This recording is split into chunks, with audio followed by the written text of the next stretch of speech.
Hi there, and welcome. I'm Thomas Canavan, the Chief Operating Officer of the National Law Enforcement Officers Memorial Fund and the Executive Director of the National Law Enforcement Museum. I'm so glad that you're joining us for this special five-part series, Law Enforcement Think Tanks, Shaping the Future of Policing. In these episodes, we'll hear from incredible leaders working behind the scenes to improve law enforcement in ways that we don't often hear about. For many of us, it might seem like policing has always been the way that it is today, but that's far from the truth. What we learn in movies, TV shows, music, and the media rarely captures the full picture. In reality, dozens of organizations led by law enforcement, policy, criminal justice, and public safety experts are constantly shaping and improving the profession. In this series, we'll introduce you to five of these organizations and the leaders behind them.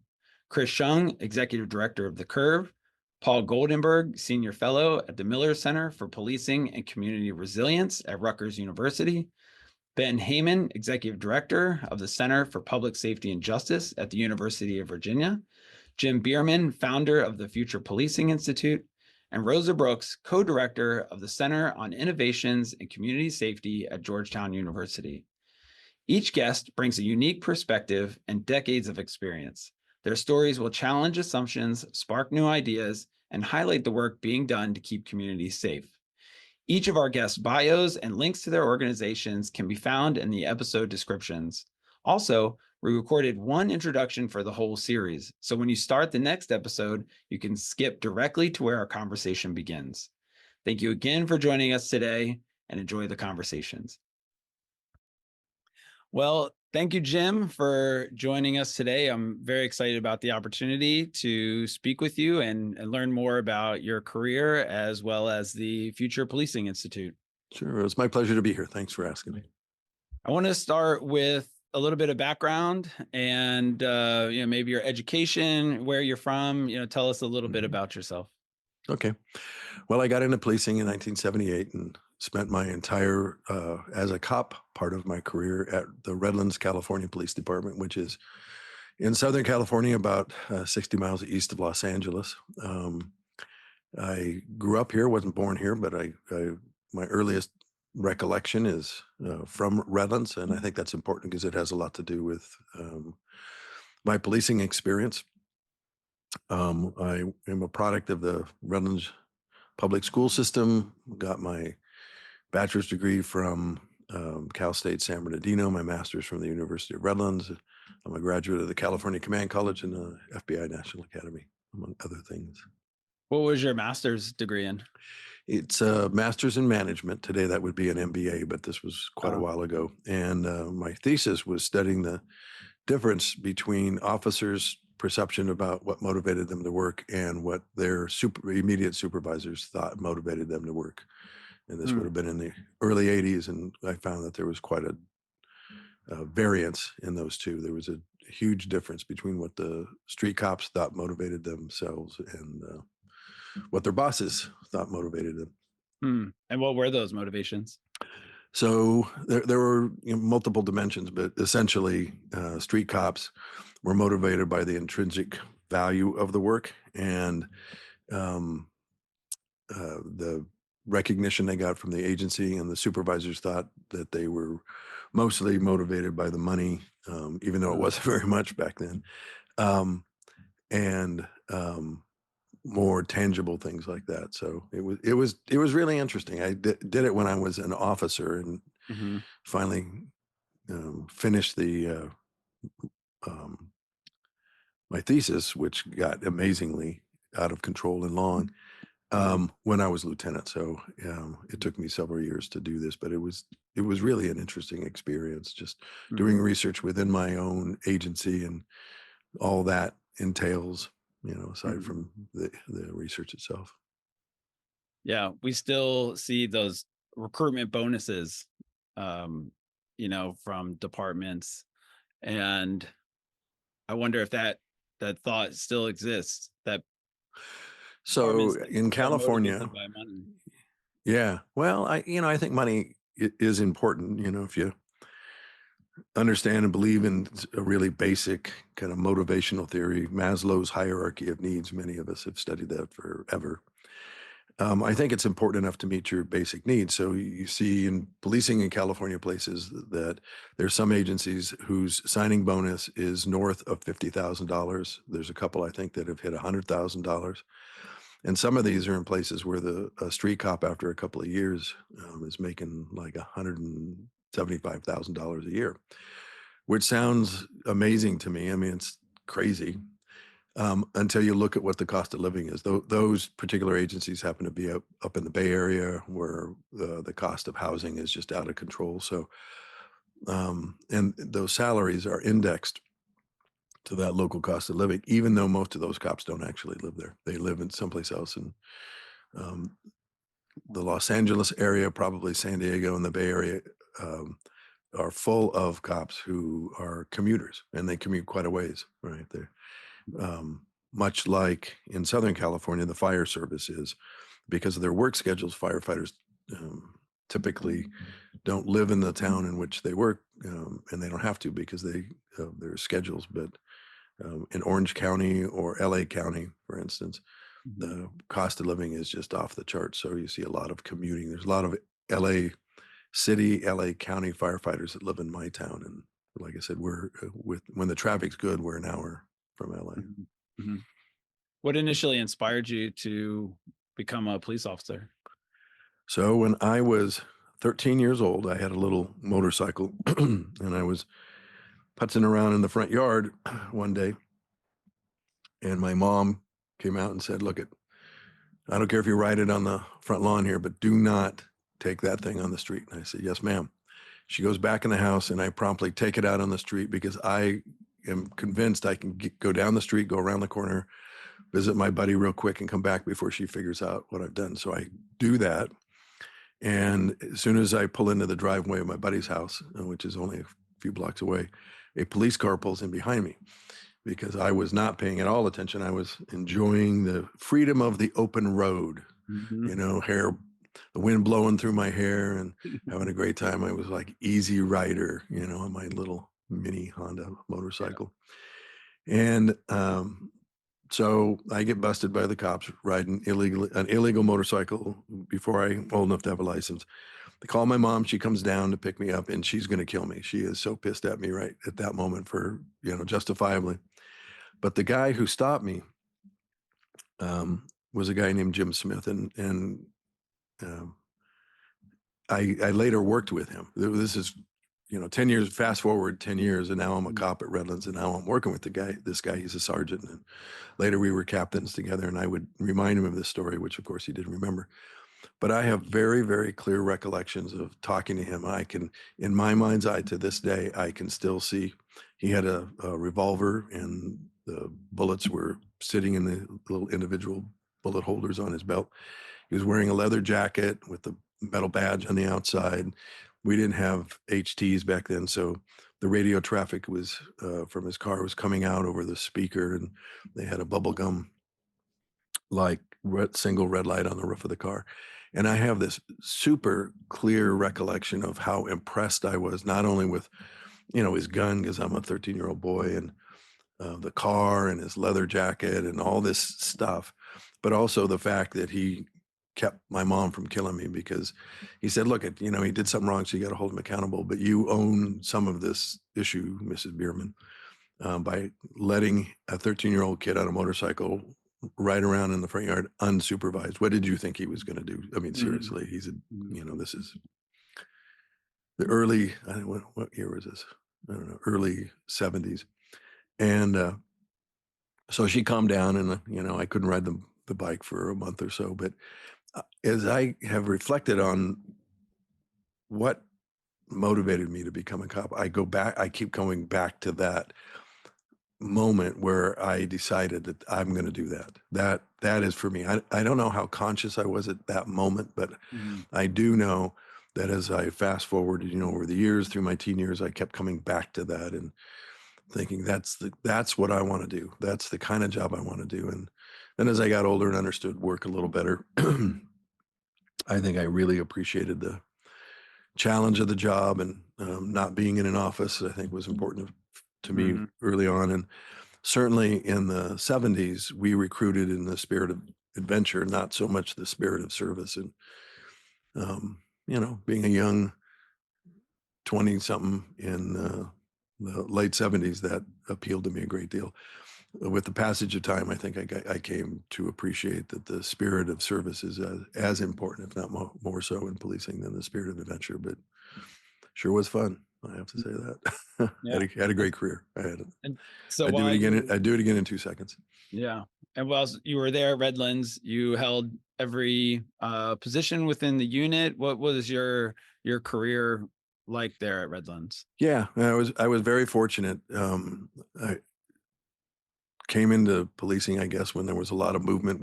There was a lot of movement within the agency for all kinds of reasons. There was a lot of cultural change, so I was able to work every aspect of patrol and investigation, narcotics, and as a lieutenant, I ran a team so we did a bunch of stuff. And we had a kind of rotational scheme, so I was able to move through the organization and got to see every aspect of policing, which became important for me later on when I became the chief, because I had a much more granulated view of these complicated organizations called police departments. I wasn't a records clerk and I wasn't a dispatcher, but I filled in for dispatch. Frequently, I spent a lot of time in the record section talking to people because of the physicality of the building that we were in at the time. Um, and I do have a great appreciation for the fact that police departments or sheriff's departments are really examples of, when they're well functioning anyway, of systems thinking, right? They are not a collection of parts, they're a system. And if the dispatchers don't work in concert with the patrol officers, and if those two groups don't work in concert with the records people or the investigators or whoever, then it just doesn't work, right? People don't get filed on, the reports don't get done, you don't get to calls, et cetera, et cetera. So um, having that experience of working in or with each of those units, I think gave me a better sense of all of that. Mhm. Did you have a particular favorite aspect of the department or a particular time that you enjoyed? Well, I love patrol. I mean, to this day, if they'd let me, I'd strap on a gun in a car and go out and go on patrol again. But the job that was probably the wildest and most crazy fun was the 5 years or so I worked narcotics and Mm, undercover stuff. That was, especially back then, that was in that point, that was in the mid 80s. And it was just a crazy time all the way around. mhm, California was experiencing a lot of violence and huge drug problem. And so we were busy all the time. mhm, It's not a great way of life. It's, I think very, very hard. It was very hard on my wife, mhm, probably very hard on me physically, but man, it was a lot of fun, I have to say. mhm, mm. And how did serving in each of those roles contribute to your leadership style? How do you think that developed over time? And do you think you approach it differently than others? Well, I don't know if I approach it differently than others. I mean, there's an aspect of what we did at the police department that is unique that probably caused me to think a little differently about this thing called policing. But working, excuse me, in all of these different units, I think gave me an appreciation for how hard all of these people were working, regardless of their position.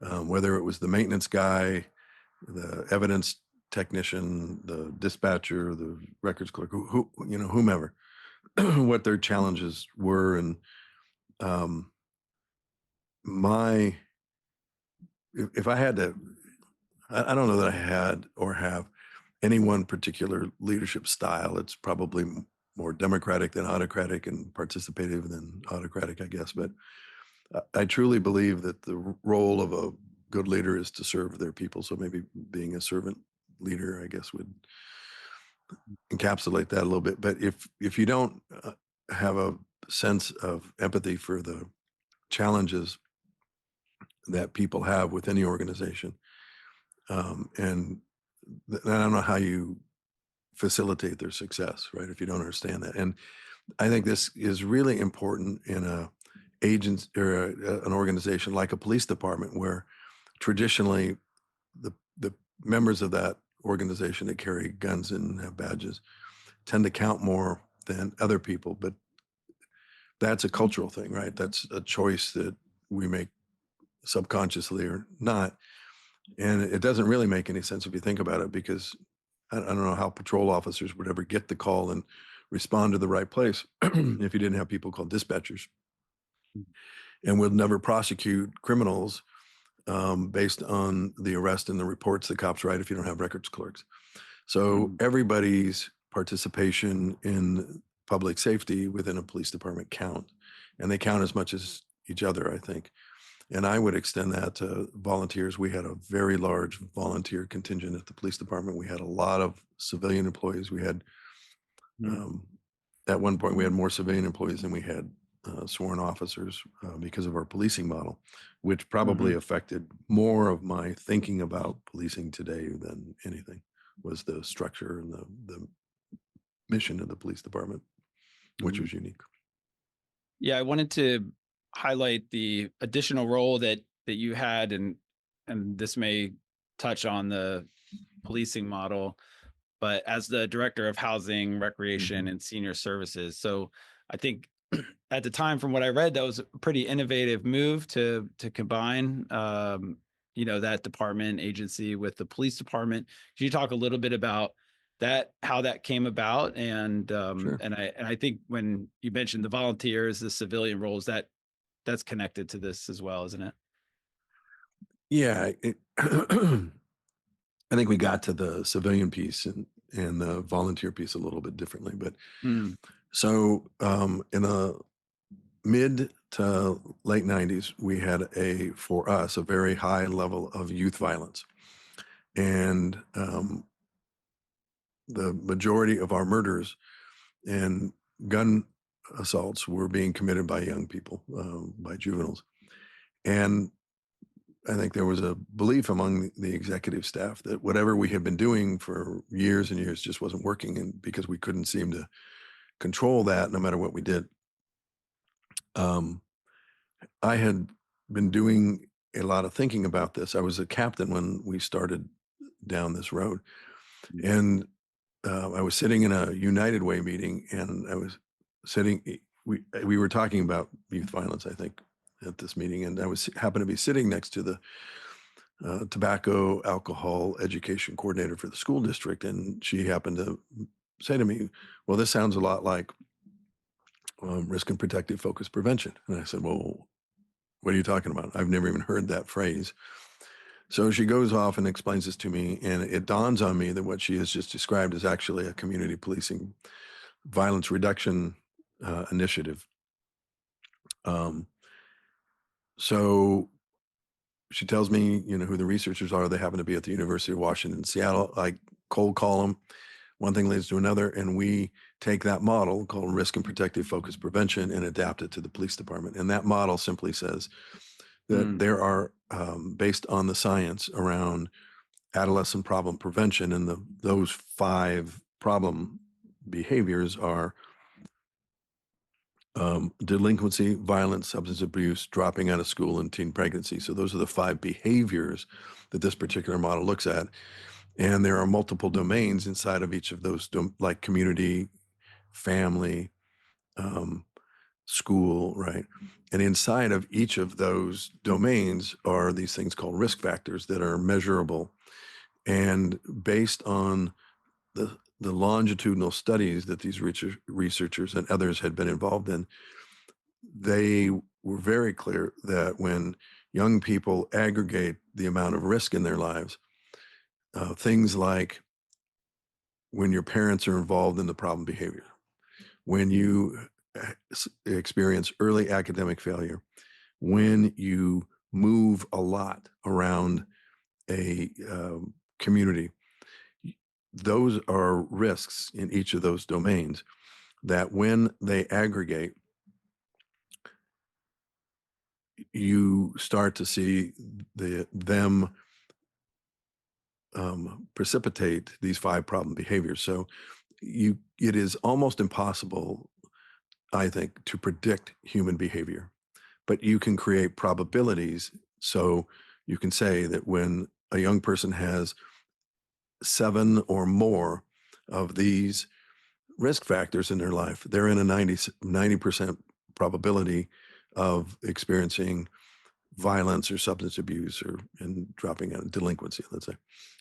So this made a lot of sense to me conceptually. We went and did a deep dive into the backgrounds of both the um, murder victims and the murder suspects in these cases over many years, and just our not scientific research or evaluation of this immediately showed us that all of these kids were experiencing, that we could identify just from the case files, probably somewhere between 8 and 10 of these identified risk factors.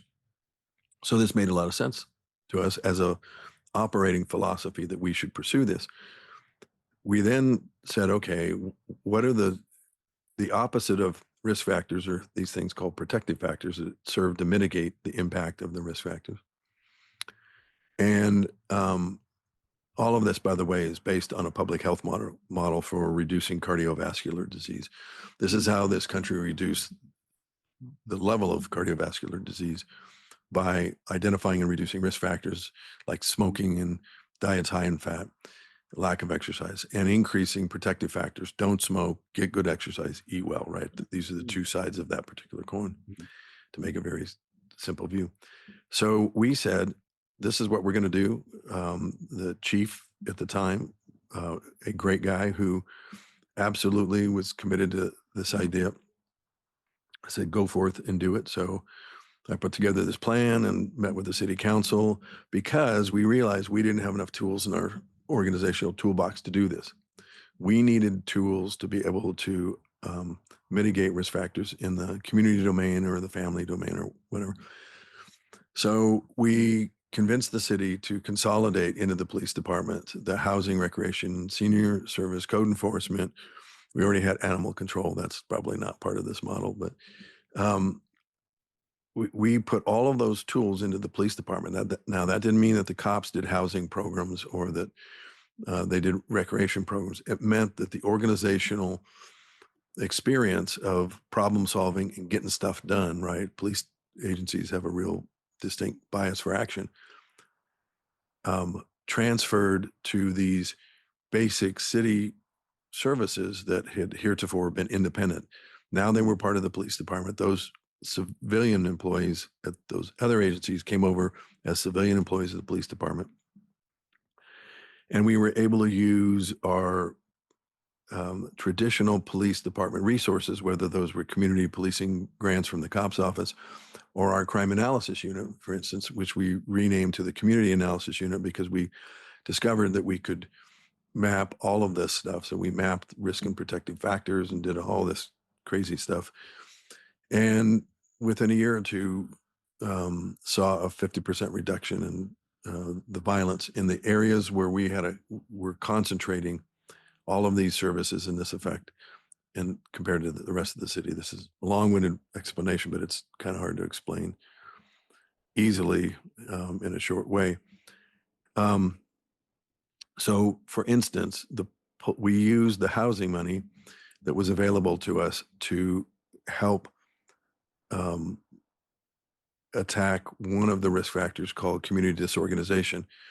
And we would give housing grants to people who were homeowners to rehabilitate the exterior of their house, clean up the yards, do all these kinds of things, right? So our housing people would go out and say, hi, we're from the police department. We're here to give you $25,000 to rehab your house. Now, initially, that kind of freaked people out. They did not believe that that was true, because that was not a traditional police function, right? Or we would take the recreation programs out to the neighborhoods where kids were that were not accessing the community center, because to get there, they had to walk through a lot of high crime, gang infested areas. So we had a big mobile communication bus, which became a tutorial center. And we had a cop who was a race car driver who would bring his race car out sometimes, but the recreation staff would because we're the police, we can close off the roads, and that's what we did, and that became the playground, right? In these neighborhoods, we close off the roads and do things. So it changed how the community perceived the police department. It changed how the cops perceived our own mission, and it certainly changed my view of what the purpose of policing is and what we can do as cops and as a police department, and certainly as a police chief with a bully pulpit in the community to address things that we know or suspect what the cause is, but we don't have the existing tools to do with it. So it was really interesting. We created a community collaborative that is still running today. And even though we created it after it got its sea legs, we handed it off and to the community leaders that wanted to run it, and they're still around today. So I don't know, that's kind of a long-winded way of saying that it just changed my perspective on policing. I've had several perspective changing experiences as a cop, and then later as a police leader. This was one of them. Working dope was another one, right? It gave me a very clear understanding of where people, kids that have all these risk factors end up. How do they? The question is, when I would be sitting there at midnight buying dope with these informants who were actually pretty smart and personable people, I'd say, how'd you end up here? And they tell me their life story. And you just hear the same thing. The names change, but it's the same story over and over. And it starts when they're kids. And at some point you could say, this is where you're going to end up. Without some intervention, you're likely to be here. You're way in that, 90th percentile of problem behavior. The other probably really substantial perspective changing experience I had was at the FBI National Academy when I took a class on future studies and future of policing, and that has directly resulted in where I am in what I'm doing today.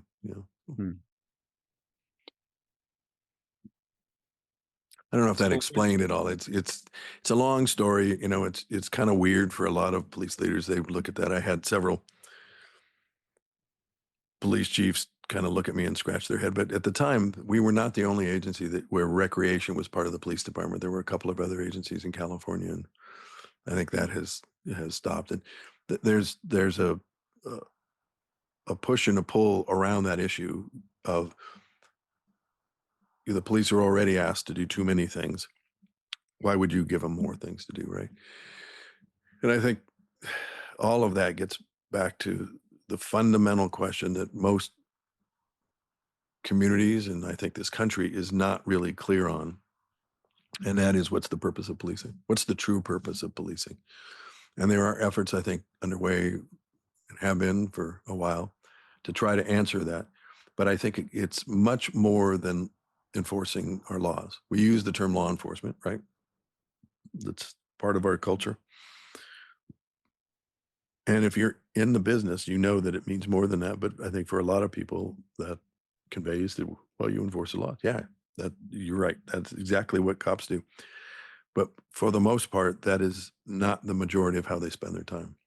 When you do an analysis of how most cops spend most of their time, you realize it's on conflict resolution and preventing crime and other things, not arresting people or writing people tickets, even though we think of it that way and many times. And, that may not even be what the community in which a police department exists wants from them. So trying to determine this, I think, has been a challenge for a lot of police. And for us in Redlands, it was really about preventing crime before it occurred. And that was the model we used to do that.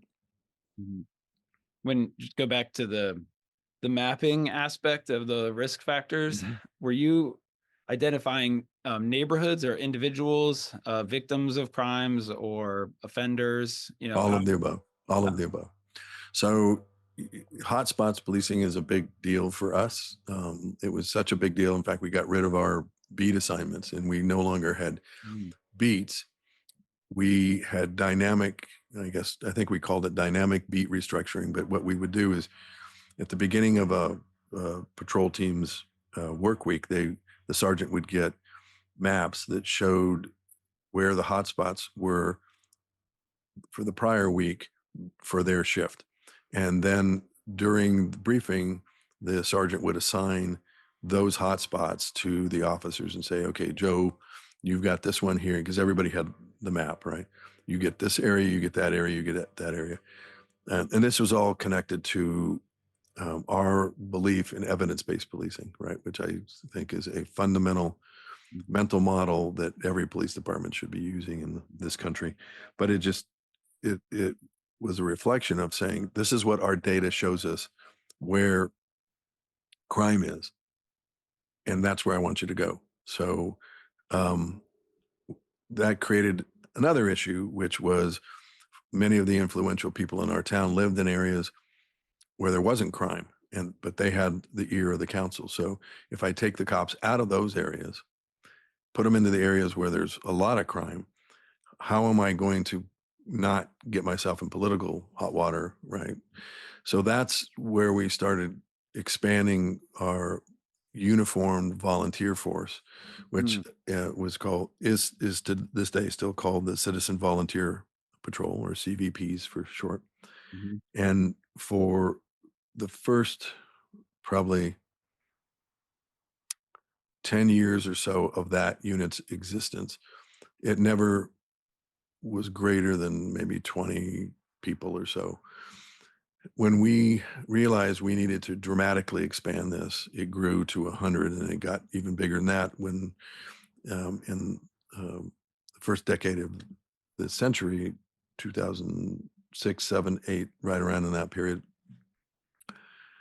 we suffered great financial challenges at the city. So we lost a third of the department. And that caused us to then dramatically increase the number of volunteers. We went from that 30 number, which had been static for a long time, to almost 400 volunteers. And we literally had them in every aspect. We had more volunteers than we had employees at the police department for quite a while. Wow. Um, so we would use the same kind of mapping. So our crime analysis unit was quite robust to say, okay, here's where the crimes are. That shows us also where the crimes are not. And we created maps around that. Here's the lack of crime. And this is where we put our volunteers. So they were in marked cars. They looked different than the police cars. The uniforms they had were different, but it still said Redlands Police on the side. And when people saw it in these volunteers driving in their neighborhoods, they knew there was a police presence there, that were on they were on our radio system, right? So they could pick up the radio in their car or on their belt and say, I got a problem. And that's how we kind of balance this. How do we focus on where the crime is with the people who are charged, and the only people within the agency that could actually arrest you and had the training and the tools to do that, and not lose connection to the powerful community expectation that they're safer when they see a police car go driving by, right? Or there's people in the neighborhood. They would also do these things. They're pretty simple, right? Vacation house checks. And when I was a street cop, we would have to do those, but over time, the officers didn't have time to do them. So had stopped doing them for a long time.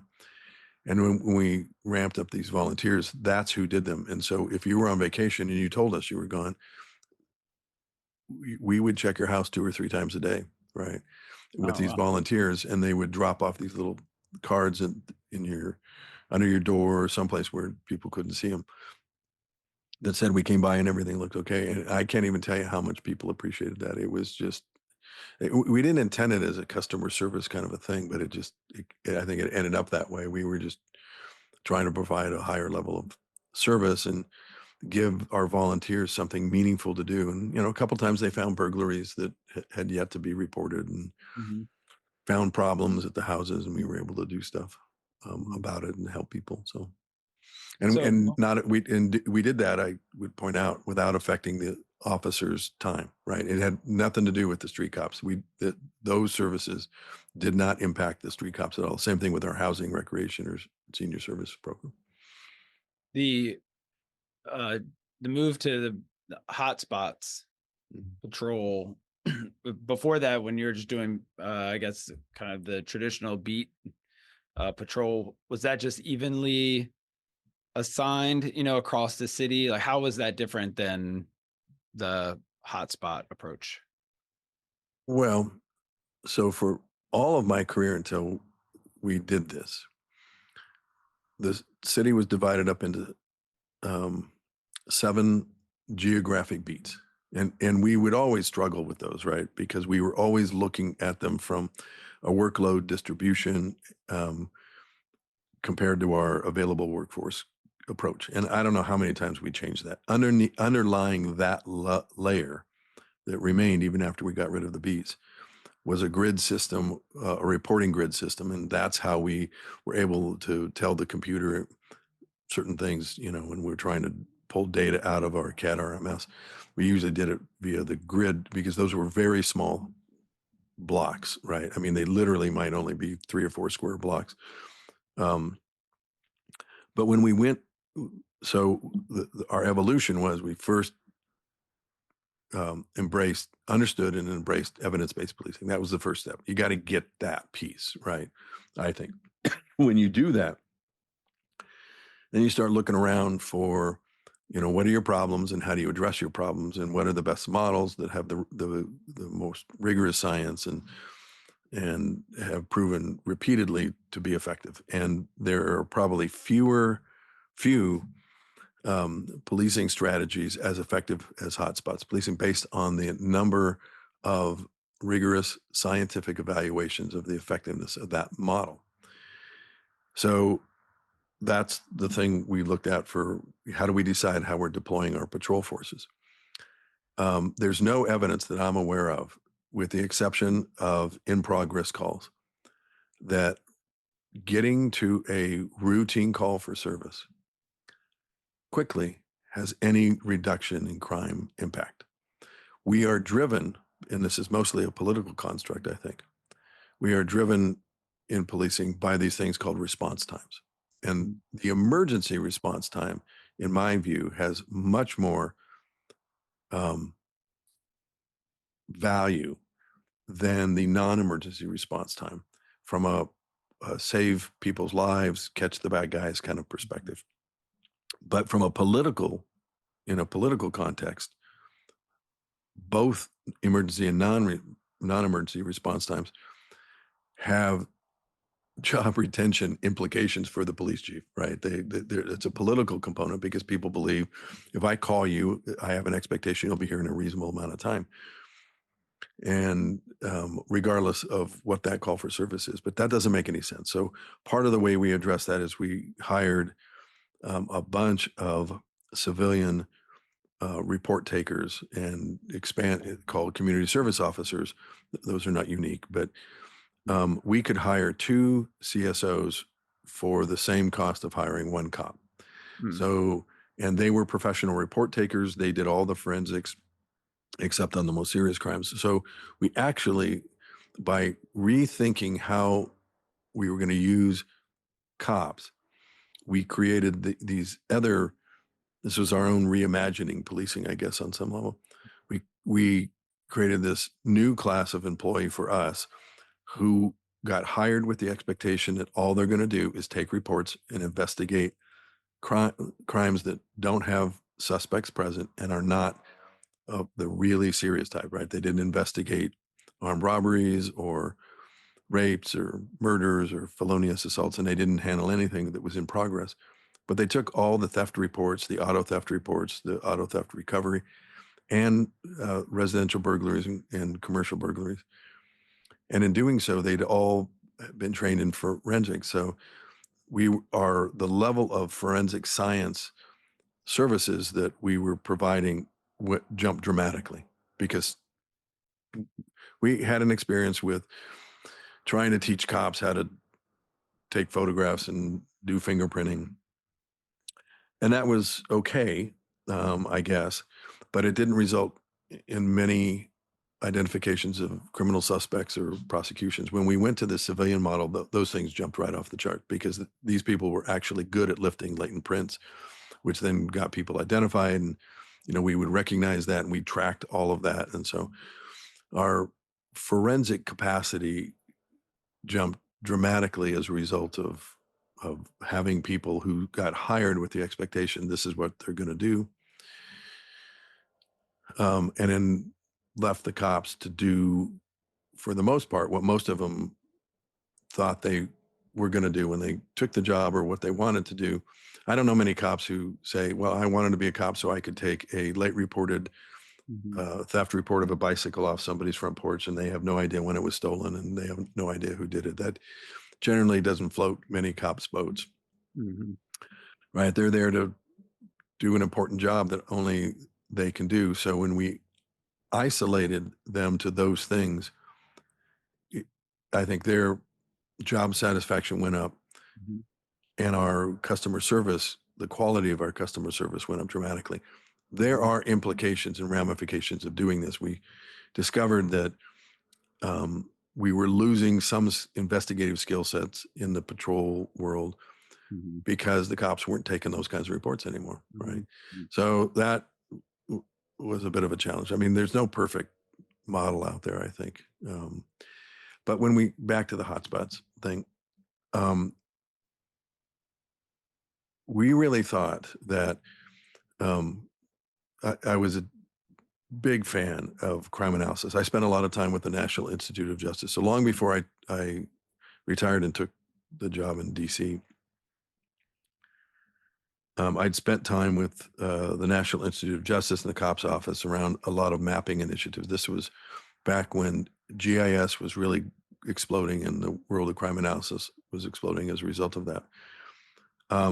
So I had a great appreciation for that. That's why probably another reason that hotspots policing made so much sense, because it's a very visual strategy, right? You're looking at a map. That's where the hotspots are. Go there. It's kind of like if you like to fish and somebody gives you the secret map where the fish and game people are stocking the streams with fish, and you want to catch fish, well, go there, right? Go to where the fish are. Go to where the crooks are. Go to where the crime is. We did a couple of tests as an experiment internally about asking cops, giving them a blank map and saying, tell us where you think the crime was versus where it actually was. And I was pleasantly surprised that they got most of it right, but they were wrong about a lot of stuff, right? And it's just because human beings can't assimilate that much tabular data. It's just not possible, right? That's why we're visual animals, and that's why mapping and pictures make so much sense. So when we did this, it was a challenge at first because we were so used to having beats. But when we really talked about it, we realized we were pulling people off their beats all the time to handle calls. So at the end of the day, the only thing the beats made any sense for was the workload distribution about reports, right? You take your reports in this area, you take the problem with that model is that if you were working a slow area, you took very few reports.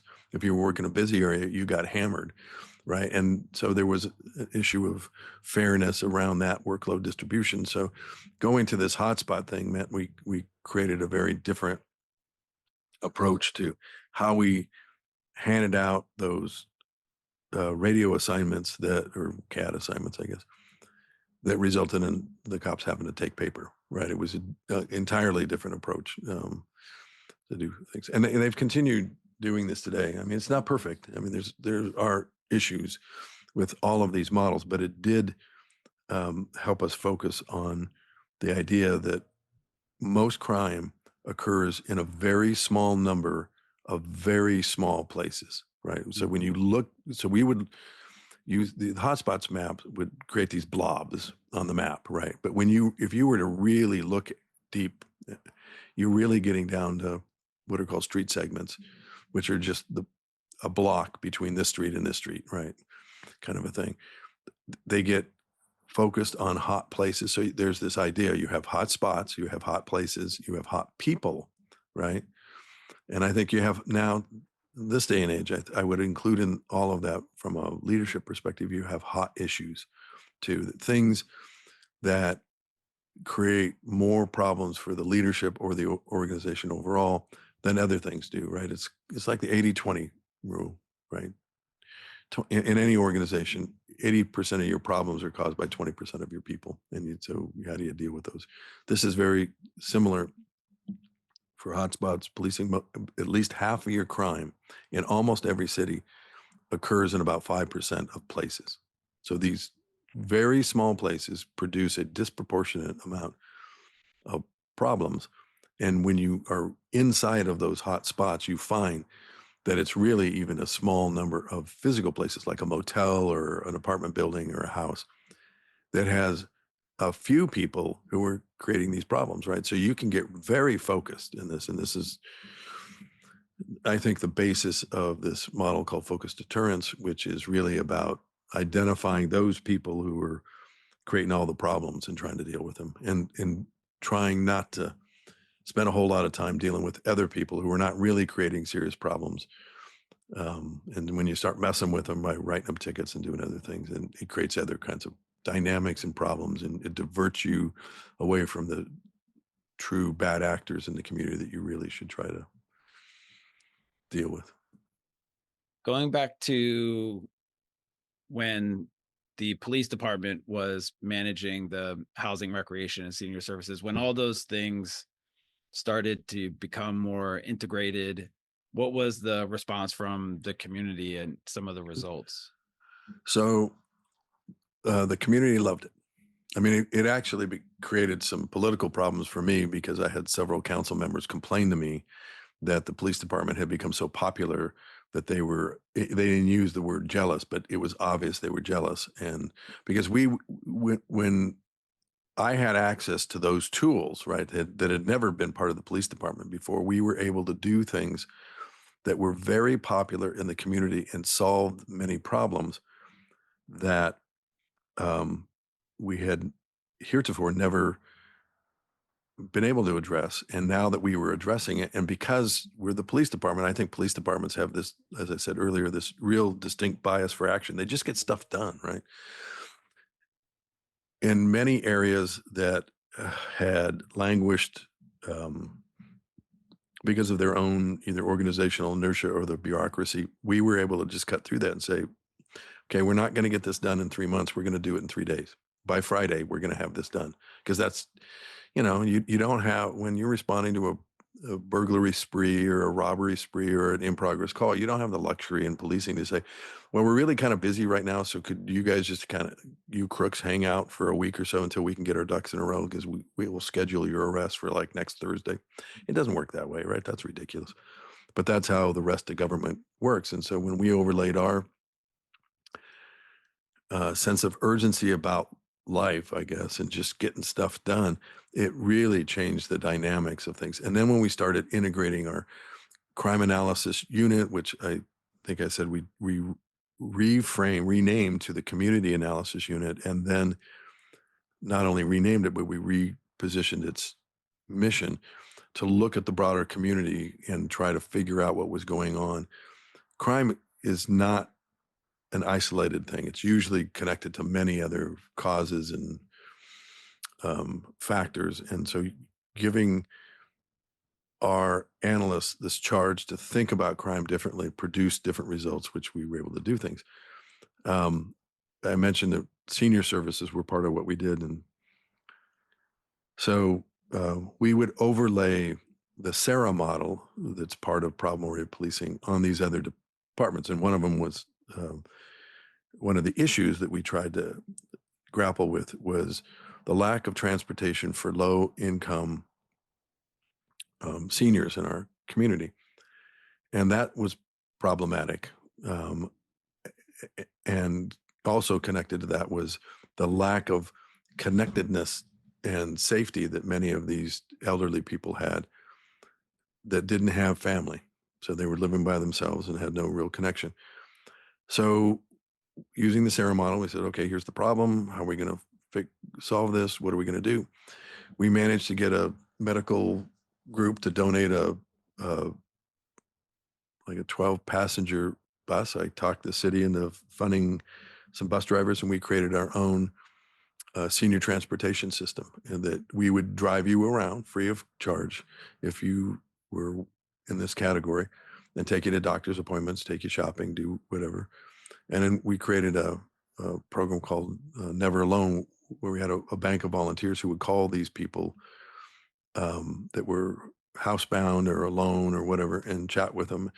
Within the first week of us doing that, one of the volunteers couldn't get a hold of this woman that she had been assigned.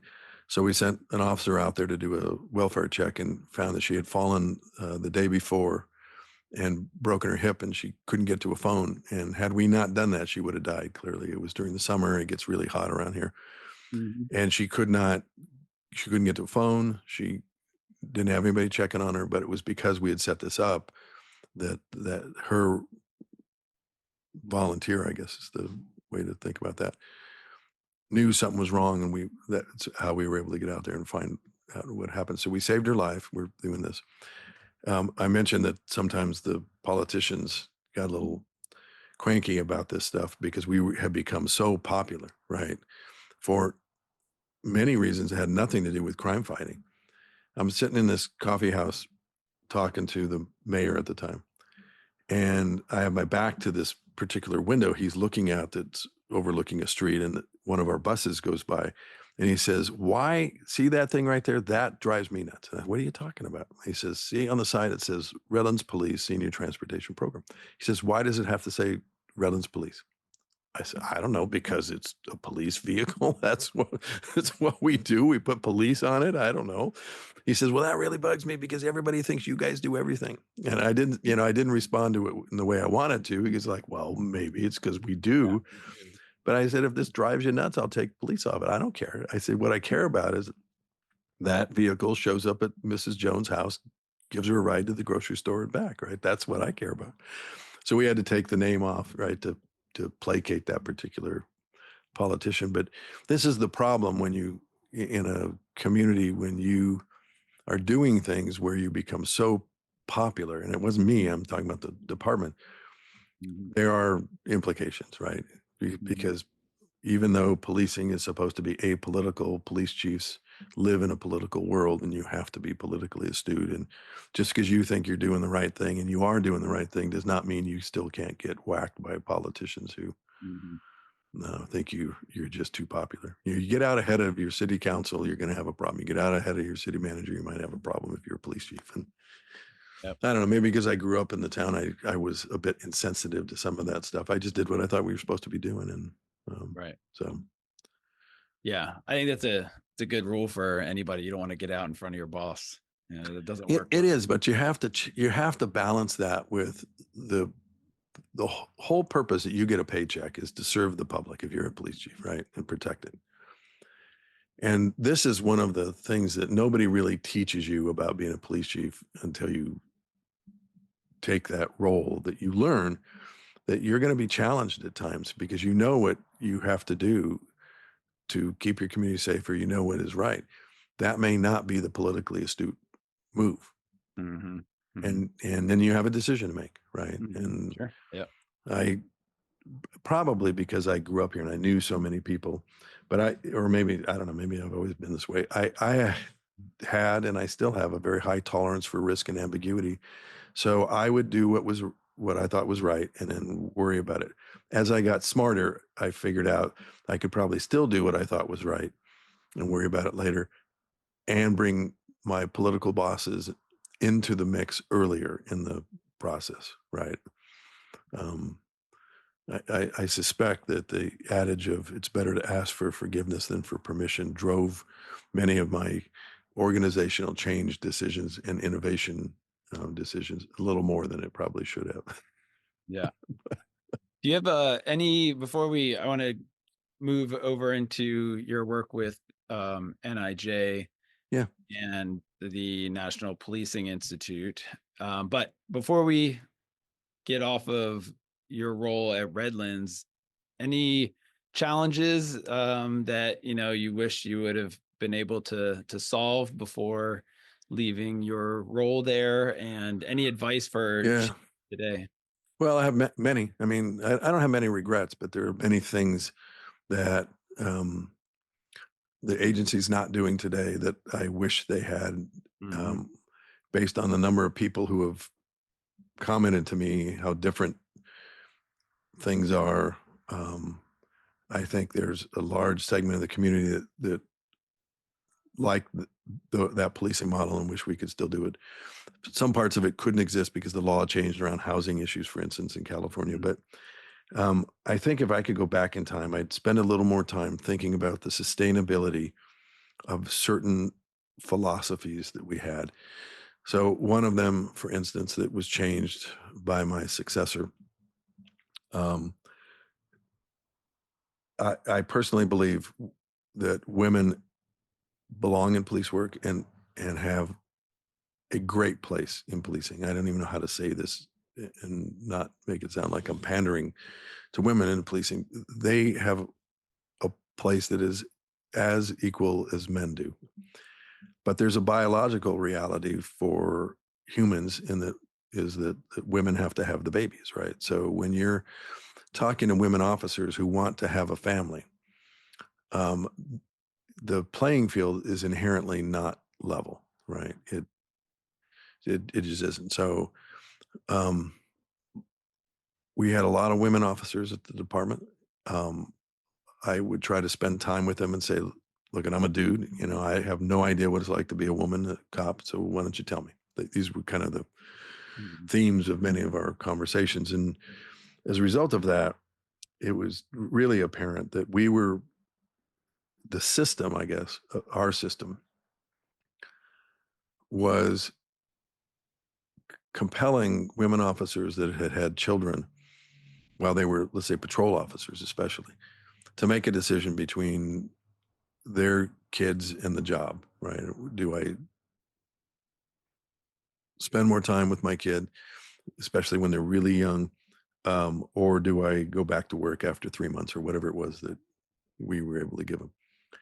So I had a conversation with the California Commission on Peace Officer Standard Training and said, so let me ask you guys a question about how many hours a week do cops have to work to retain their certification with you? And they said, it's 21. And I said, so as long as they work 21 hours a week, they remain cops. They said, yep.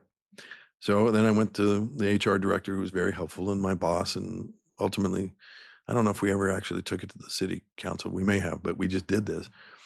We created a program for all officers, men and women. Mostly women accessed it, but it was available to men if they had family health issues or some legitimate concern, where they could work 21 hours a week and essentially kind of shift to a part-time mode for a reasonable amount of time. And by reasonable amount of time, it could be 3 or 4 years. That dramatically increased the number of women candidates, by the way, and applicants we were getting when this word got out. But it also kept several of those women officers told me, had we not done that, they would have left after they had kids. Because there's just so many challenges for women while they're pregnant, after they have the kid, especially if they're in uniform at the time, right? If they're working the street. But there are also issues. We had one male officer whose wife had a serious illness. And when we did this, I had conversation with some of the guys. I said, so what happens if your kid gets pediatric cancer and the outcome is not going to be good? You come to me and say, hey, I really need to spend the next 6 months or year spending more time with my kid saying goodbye than that. Do you want me to say yes or no? What do you want me to say to that? Do you want me to tell you, I'm sorry, but you're working patrol, and so you got to work 40 hours a week, and this is what you're going to do.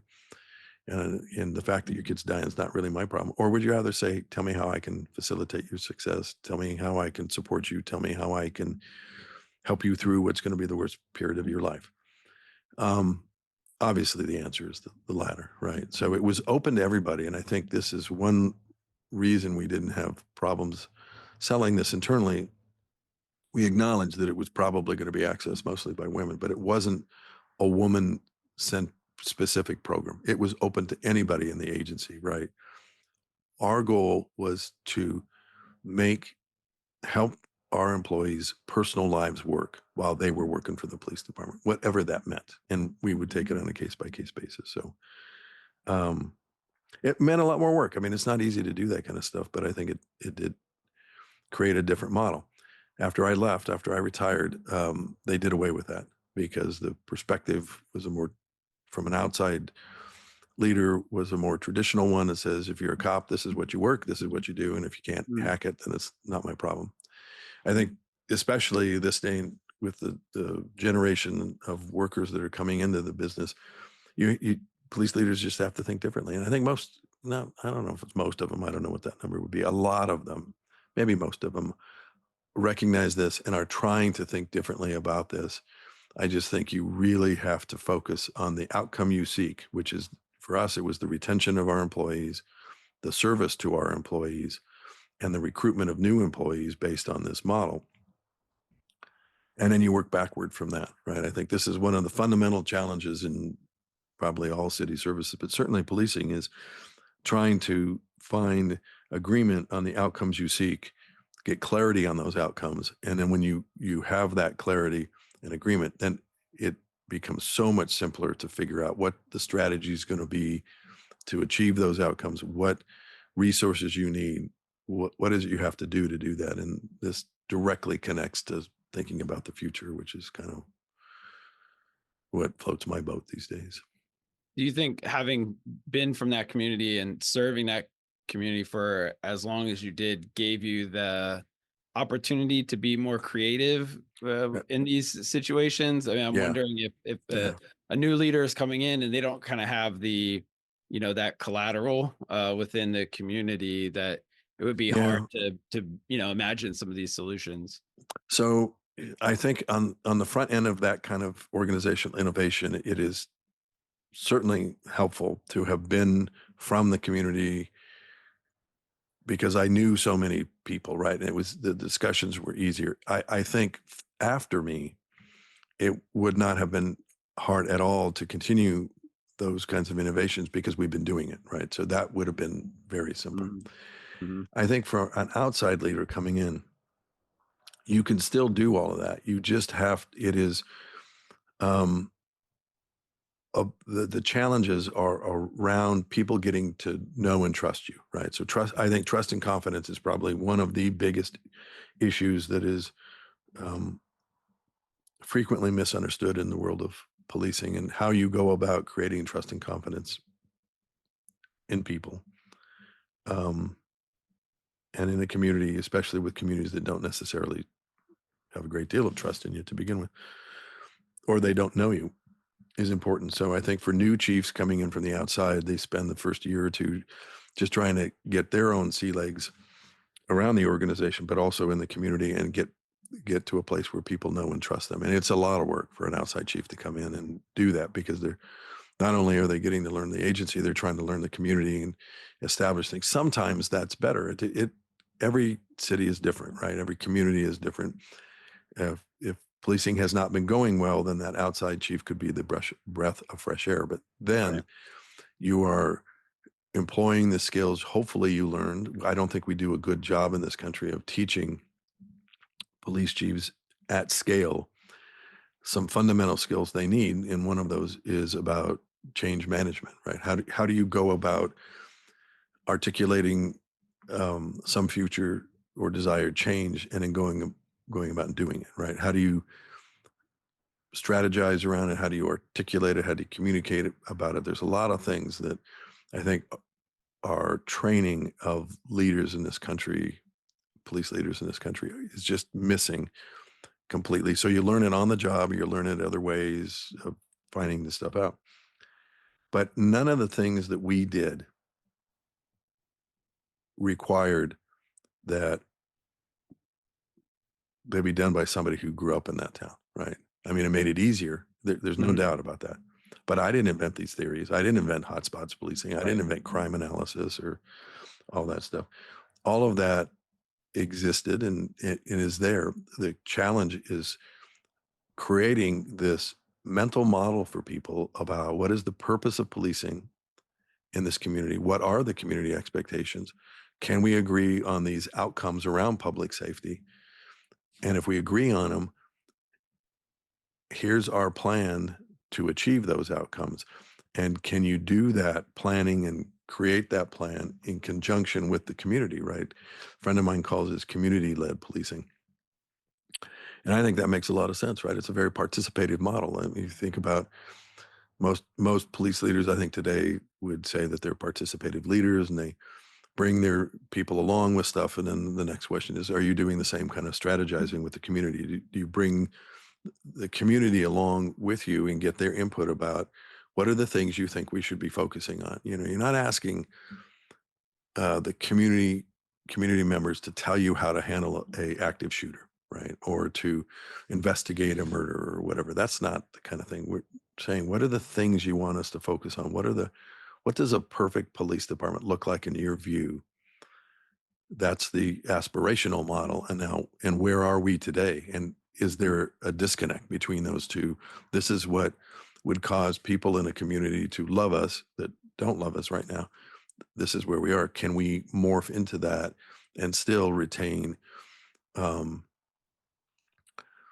the dignity of the police department, the nobility of policing? You can't do this stuff at the expense of the cops. Mhm. And it's long-term work. I mean, I think one of the challenges in policing today is how short-term most police leaders tenure is. In California, I think it's 3 or 4. The typical chief lasts 3 to 5 years. That's a very Wow. typical tenure, and then they're gone. And in many places, it's more than that. There's a city next to mine that, while I was the one chief for 13 years, when I left, they had just hired their 6th chief during that same period. Wow. When that happens, first of all, you're never getting much buy-in from the workforce, because if they don't like what you're doing, they just wait you out. They know you're not going to be there very long, so they just wait you out. And that's a problem, because that develops a great deal of cynicism among the workforce of really good people who, if they understood what you were trying to do and why you were trying to do it and what's in it for them, then I think that makes a lot of sense. The what's in it for them, I think, is missing from so many of our conversations of police, if you want to call it reform or police change or innovation. Sometimes they get it because if it makes a cop's life easier, they get that. But trying to connect the size of their paycheck to a community policing reform issue is a bit more abstract and takes a little more talking. We spent a lot of time talking about that. I mean, me and the union spent a lot of time, the union leadership, talking about what the community perception was about the raises and their benefit packages and et cetera. And did they support the council giving you more money and better benefits because they like the union, or because they are thinking about the activities and the services and the performance of the police department? And most people have no real understanding of the distinction between those two. If you're in a state that has police unions, there's the union and then there's the department. These are two separate entities that are intertwined, but people support an increase to the cops, not because of the union, but because of what they perceive the performance or the challenges are of the police department. And so it's a very much a good, healthy relationship between the department leadership, I think, and the union is kind of a symbiotic one, right? And having that discussion about what's in it for them, either altruistically or financially or self-benefit perspective, has to go directly hand in hand to the why of things. There's a lot of talk about what's your why, right? People talk about that. What's your why, which is really about, what's your personal purpose. But I think there's the the the issue of purpose in a police department is hugely unanswered. I think in many places we take the superficial answer. I said earlier that it's about law enforcement, and policing is about so much more than law enforcement. And I think that that's the same kind of a conversation you have to have with people about, here's what we're doing, here's why we're doing it, and here's what's in it for you. And that could be because you're going to be a better public servant, or it could be you're going to be safer, you're going to be healthier, you're going to be whatever. And that last piece, what's in it for me, I think is missing from so much of leadership, articulation and communication around change in policing. So, wanted to talk about next the roles that you took after your time at Redlands, Mhm. but a little bit about that transition what made you interested in continuing to work within law enforcement after your Right. time as a chief? So I retired in the summer of 2011. I apparently don't do retirement well, and I have great admiration for those who do. I have a lot of friends. Of all of my cohort, I think I'm probably the only person who's still working, and I'm at once envious and uh, very respectful of what my colleagues have done in terms of their um, lives post policing. Right, they have figured out how to do that. That's just not me. I have I retired, tried to figure out what it was I wanted to do within a very short period of time. Um, I knew I needed not to be a police chief at that moment. My body had worn out. I think my brain had worn out a bit. Certainly, it had taken its toll on my wife. Um, it's a tough job. It's kind of can be bare knuckle politics when you're a police chief at times. And I had been a police chief much longer than um, the average tenure of police chief in California.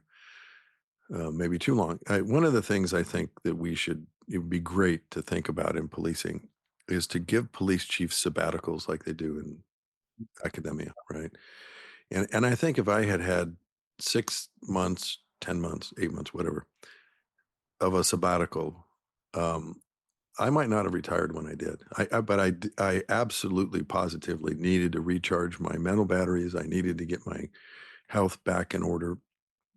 And if I could have had that experience, I would have come back for a while. I don't know how much longer I would have, because I clearly wasn't ready to leave policing. So within a short period of time, I became an executive fellow for the National Institute of Justice in Washington, D.C., and worked directly for the director of NIJ, John Lobb, and spent a year doing that, mostly focusing on this idea of evidence-based policing and how to make it more real for practitioners. How to translate the ideas that were coming out of crime science and policing, the science of policing, into something that made more sense and was more easily digestible by practitioners and policymakers and community members. The What I consider to be the trinity of policing: cops, policymakers, and community. So I did that and had a great experience. Had a wonderful time. Grew to uh, even more deeply admire the professionals at NIJ and what they were about and the work that they were doing, and just had a great time doing What that. year was that? That was 2012, from 2011 through 2012. And then in 2012, um, I got the job running what was then called the Police Foundation. And we quickly changed it to not quickly, but soon thereafter changed it to the National Police Foundation. And it is now known as the National Policing Institute, Hmm. the country's oldest nonpartisan, non-membership police research organization, founded in 1970 by the Ford Foundation. Has a great history in American policing. At one point in its history, all of the real seminal policing research came out of the Police Foundation, and um, then it kind of went into hibernation for a while and is back, I think, today operating, firing on all cylinders. It's doing a great job. Mhm. And then with the Police Executive Research Forum, was that a part of this organization, or was an offshoot, or a separate organization altogether? So one of the great things that I found when I got to the foundation was that there were two employees still there. One had been there the day the doors opened in 1970. The other guy came within, I think, the first year. So they had this long understanding and experience, and more important, history with the foundation, which was important because a lot of the rationale, the decisions, the backstories of why things were created were just not written down anywhere, right? And this is early 70s. So the way it was explained to me and my understanding is in the early 70s, so the foundation gets established in 1970. The guy that was leading it at the time had been a former police commissioner for NYPD and felt that larger agencies needed a more um, specific membership group that had a connection to science representing them. And he, along with others, then worked to create what is now known as PERF. And Mm, I think that's why it's called the Police Executive Research Forum, mm, and why it's membership. The Policing Institute is not a membership group, right? It is a science-based organization, and that's great. But there is real value in having a membership group, and that's what they did. So there is a close connection historically between the Policing Institute and PERF, mm. as I understand it. And then y- the American Society for Evidence-Based Policing, is that its own organization?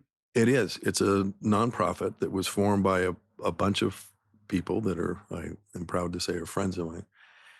And, the driving force behind that was Dr. Renee Mitchell, who at the time was a sergeant for the Sacramento Police Department that I had met at a meeting where it was kind of a week long or several day long focus group for California's Post on something.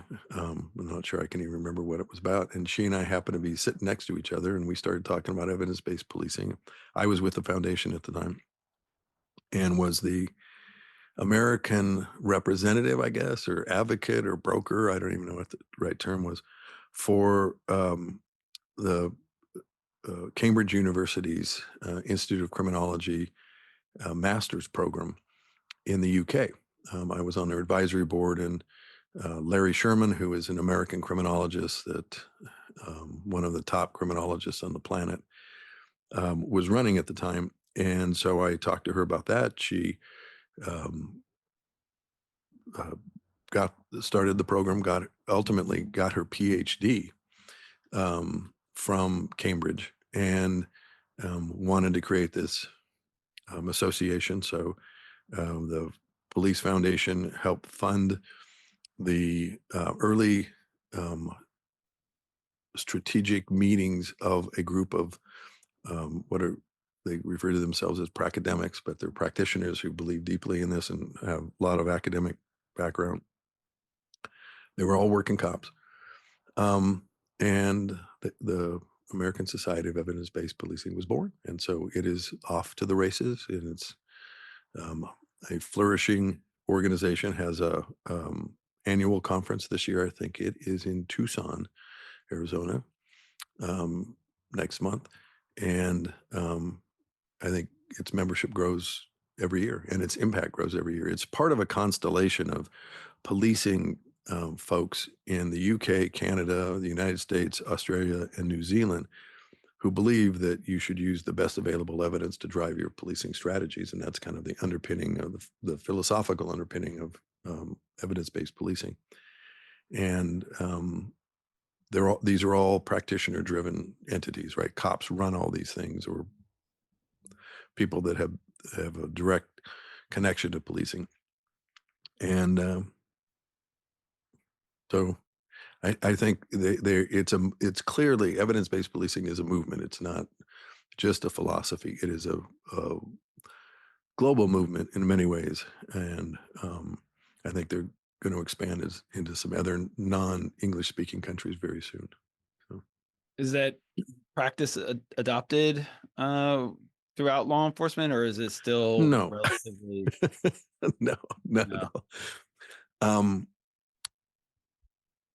Again, if you go back and you really kind of examine the way we educate cops at every level, whether they're street cops or line supervisors, middle managers, or executives, there are skill sets that I think we've just completely ignored that if this was the private sector, we would not ignore because there would be a direct connection to a thing called profit, right? The bottom line. Mhm. Businesses innovate in large part because it's about making more money, right? There's a very clear connection between strategies, activities, and profit that does not exist in the private, I'm sorry, in the public sector. So there's a very clear line between strategies, practices, and profit that does not exist in the public sector. And that's a bit problematic, right? This idea of competition exists in the private sector and drives a lot of innovation. If you look at what's happening in the world of artificial intelligence today, there is clearly a race that companies are looking for a better way of doing things, and that not only relates to products and services, but also about the development of their leadership in the organization. And that, unless you thoughtfully, I think, create that in government, just doesn't exist. So we don't have executive development programs that include, I think, adequately concepts like evidence-based policing, change management, managing the culture, crisis communication, um, et cetera, right? All these things that you end up having to do as a police leader that you learn as you go, or you learn from your predecessors or your peers. And those are valuable contributions to this learning. But I think that we're not doing the leaders of the future service by ignoring the developmental skill sets that the private sector is using to drive their profitability. Around again, I'll go back to thinking strategically, developing strategic thinking and foresight, um, um, using the best available evidence, how to think about developing the culture, recruitment, et cetera, et cetera. You take your pick, right? There's a whole bunch of these things that they'll touch upon, certainly, but I don't think that we are focusing enough on the skills that police chiefs will need in the future. Artificial intelligence would be one. This is akin to what the U.S. military was doing for a long time. You'll hear many military leaders talk about this, that they were planning and developing leaders for the last war, right? They now think very differently. They are now planning and developing leaders for the next war, for the future. So instead of having a rear view mirror approach to looking at that world, they're looking out the windshield, right? And I think we should be doing the same thing in policing, that you can't forget the lessons of the past, but we should be thinking about the future and what are the skill sets we need. And I think evidence-based policing is one of those. When you have fewer people, you have to be more efficient and effective with what you do. When you are being um, uh, charged with bias, when people are claiming that your strategies and your activities are not fair, you have to have some way to defend yourself that is more objective. And one of those is we're following the science, right? And you, if you're a police chief doing this, you can't just bring your agency along. You have to bring the community along this evidence-based policing journey so that you get enough buy-in, you build a critical mass around the idea that as a community, as a governmental structure, we are going to use the best available evidence that we can find, that science can tell us, that relates to reducing crime and disorder. And I think when you start doing that, people are more accepting of certain strategies you may want to use, and you will be less inclined to follow strategies where there's no evidence that is effective, or there is clear evidence that what you're doing creates more harm than good in policing. And so I would say to police chiefs, look, at evidence-based policing is a prophylactic measure that you ought to engage in just to protect yourself, right? Just to protect the agency, if nothing else. It will increase your effectiveness. It will reduce crime if you do it right.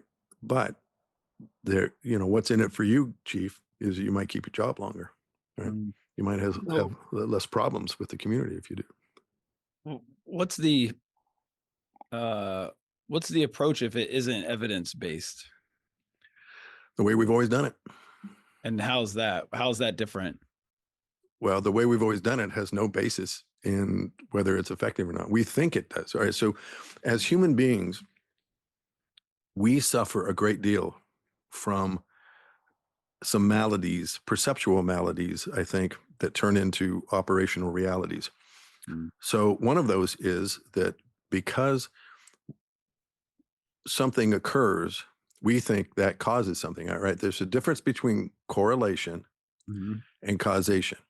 Mhm. And when we engage in policing strategies, and I've been guilty of this myself early in my career, we do something and crime goes down and we want to claim the victory, right? There's all kinds of reasons for us to do that.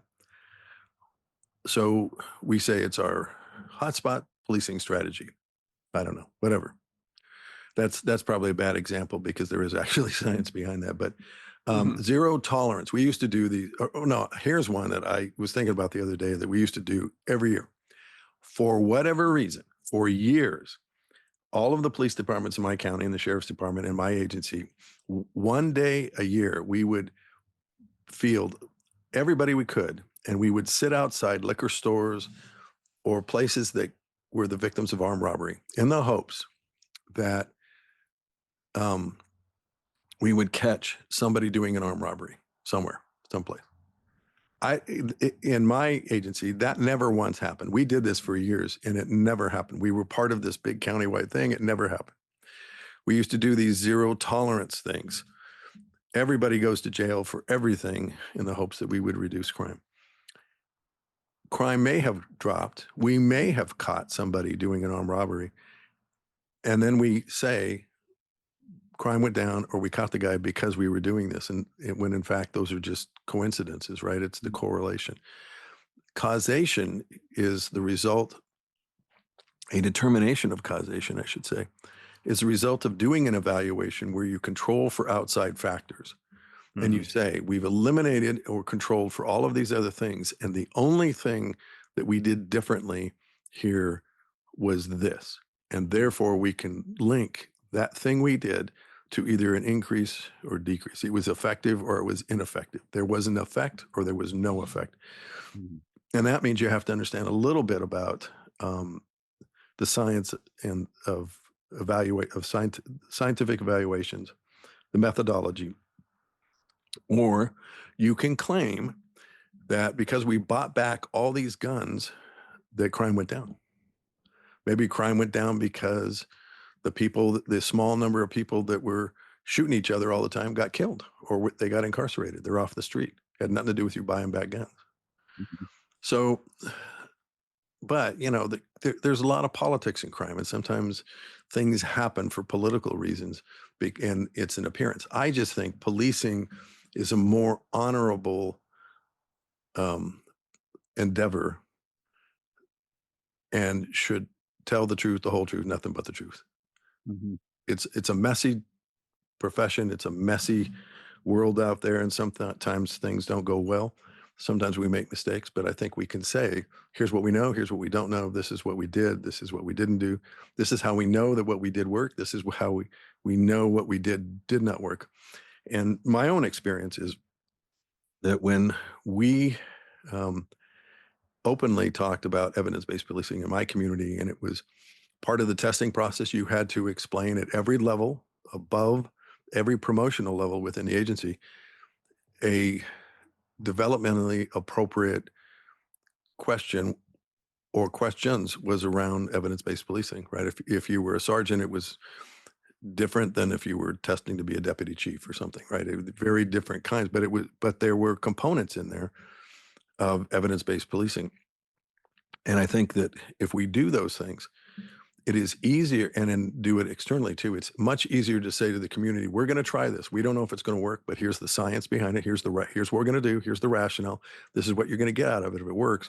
And if it doesn't work, we'll stop doing it. And you have to be able to do that. And that's how we framed we started an aviation program, and that's how we framed the rationale and the justification to the city council and got the authorization to buy a plane and start an aviation program, was that we had these key performance indicators where we said, if we show after a year that this is not working, we will stop it. You don't have to, we won't come to you and say, or you won't have to tell us to kill it. We will come to you and say, it doesn't work, and we're asking you now to deauthorize it, or whatever, the system was. That made selling things much easier, by the way, just from a nuts and bolts of practical standpoint. So I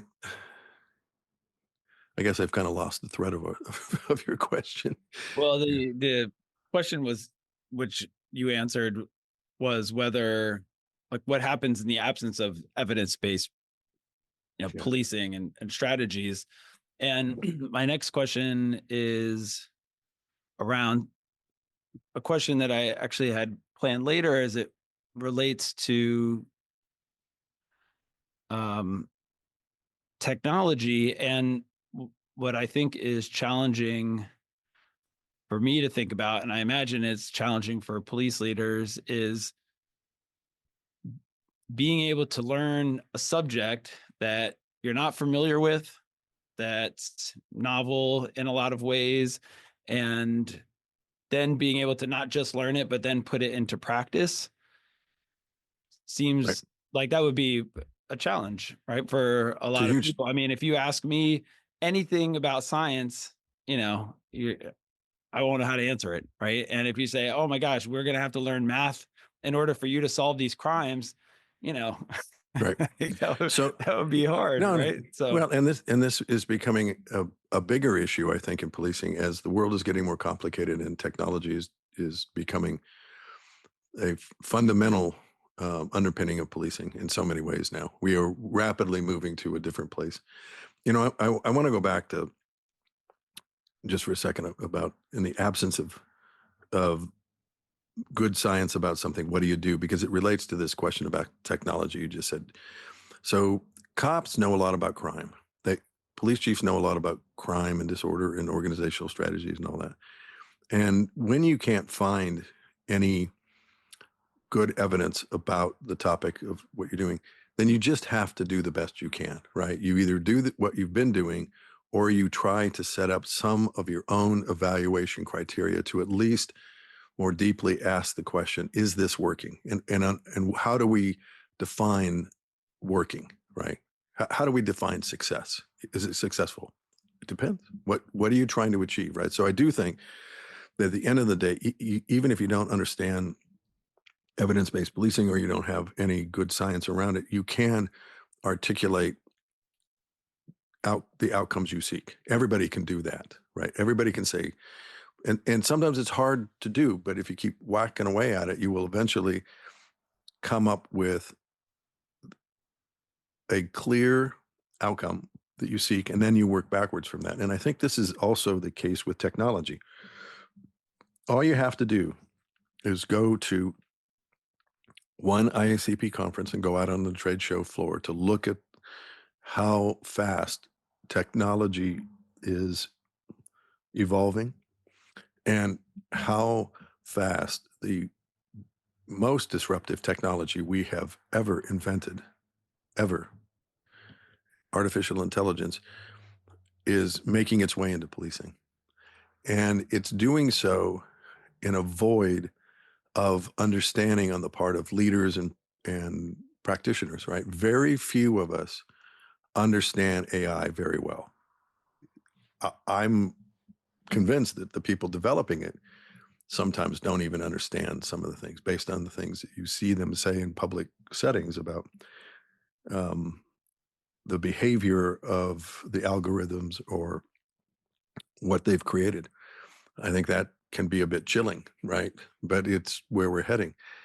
So in the absence of that technical expertise, this is where membership groups or research groups or entities like the think tank that I'm involved with, the Future Policing Institute, I think become critically important to police leaders who have tough decisions that they've got to make every day about things. And whether those are body cameras or drones or data analytics, um, all of this stuff um, lends itself to this framework of establishing the outcomes you seek, achieving clarity on those, and then reaching out to others who have enough technical expertise to give you some sense of whether or not this technology will solve your problem, right? Policing policing is all about problem solving. It is a problem business, right? That's nobody calls the cops and says, "Hey, we're having a great day today. I thought maybe you could just stop by and we could just have like a cup of coffee or whatever." That just doesn't happen. You call the police when you're having a problem. The police get involved because there are problems. There are crime problems, social problems, whatever. Um, so working the technology challenges in front of police leaders today, in many ways, is not conceptually different than working a crime problem. Mhm. You may not know the answers, but you probably can find somebody who does know the answers. Mhm. And so I spend a lot of time thinking and talking about artificial intelligence these days. And very clearly, um, one of the things that we should immediately ask ourselves is, what's the problem we're trying to solve before we engage the technology? Mhm. And then try to understand enough about the technology to know whether that'll work. I use a lot of AI products. I have no idea how they work. I mean, I can describe them conceptually to you a little bit, but it's all magic. I don't know. Right. It's a magical process Yeah. to use a large language model like ChatGPT or Gemini or Yeah. Copilot or something. Who knows how that works? Right. But I think, um, for me, I would, if a police chief or a cop was asking me about ChatGPT, for instance, I'd probably say, well, why do you want to use it? What's the problem you're trying to solve? Okay, this is not your tool, or it is your tool to use. And do you understand the unintended consequences of you using that? Do you understand the pitfalls? Do you understand what can get you in trouble? Do you understand how this can go off the rails? Because as is the case with all technology, the technology just is, right? It's not good or bad. It just is. Cars are not good or bad. They just are. It depends on how you use them, right? Mhm. Mhm. A car can be a useful transportation um, tool to get you from point A to B, or you can use it to run people over, and it can be a murder weapon, right? So it depends on how you use it, and I think this is true for technology too. But I don't know that we're asking the right questions, and I don't know that we're thinking about how we embrace technology appropriately. It's my own personal belief that every police department should have in-house a police technologist.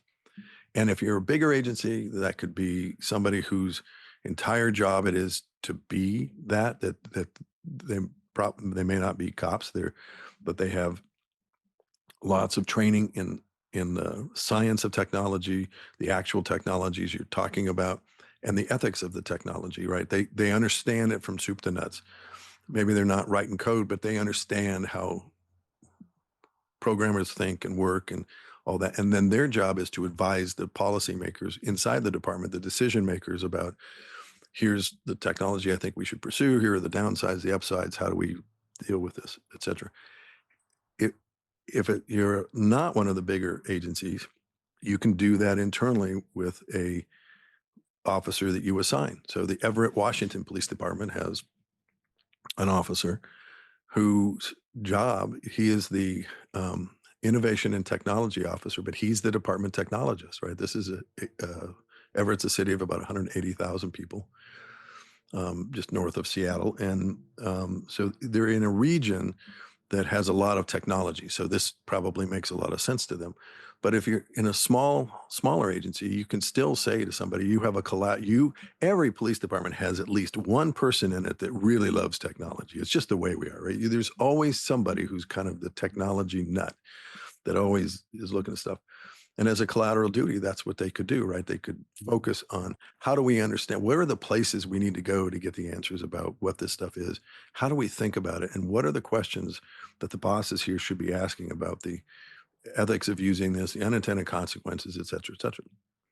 And if you're a real small agency, then maybe you pool your resources at the county level or the regional level, and you say, one of us has to have somebody like this, and why don't we all pool our support and or resources to train that person, and that person then becomes the regional technologist for all of us agencies in the county or the region, that any of us have the right and ability to call them and say, we're thinking about a new CAD system. What are the questions we ought to be asking? We're thinking about body worn cameras. What should we know? Like, one of the things that I think everybody that has purchased was an early adopter of body worn camera systems was probably, did we ask the question, what about storage costs? Enough, for instance, right? The question they would be, I think they should be asking today is, where's the um, industry going? Where's the technology going? Can we afford it? First of all, because it's not the acquisition cost so much as it is going to be the storage costs, right, that are challenged. But more importantly, are we creating a public expectation that we've collected all this footage and now we're going to do something with it? What are we going to do with it? Most agencies don't do anything with their footage until there's a problem. Then they go back and look at it.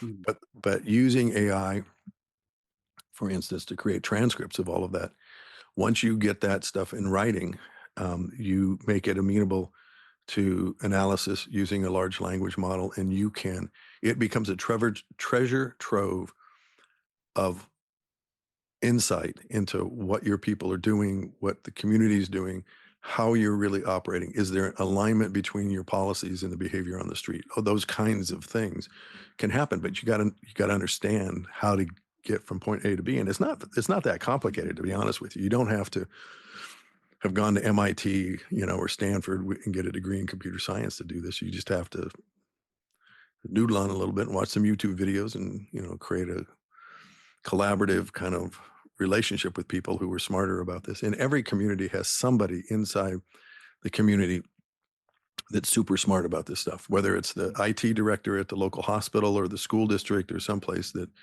police departments can reach out to and do that. And so I think you don't have to have the answers or know the answers as the chief, right? Most organizations are not set up that way. What that person at the top needs to know is, how do we find those answers? Who can we reach out to? Within the framework of policing, this provides an opportunity for what we might label as community policing, right? A collaborative approach to solving a problem. The IT director at your local school district, 9 times out of 10, is going to love playing with the cops and talking to them about his or her world that nobody seems to care about, right? And they get a chance to sit down with the command staff or the working cops and talk about whatever technology piece you're talking about. They eat that stuff up, right? So Mhm. I think creating partnerships and collaborations with the people and the resources you have already in your community or your region is just a matter of thinking outside the box a little bit. It's not difficult. It doesn't cost you anything. It's a phone call. It's a cup of coffee. It's a lunch, whatever, right? It's just Mhm. talking to people, because I do believe in this country, most people still have a burning interest in safe communities, and that they'd be willing to help if you just ask them Mhm. and don't give them crap about it, Right. when they tell you stuff. Yeah.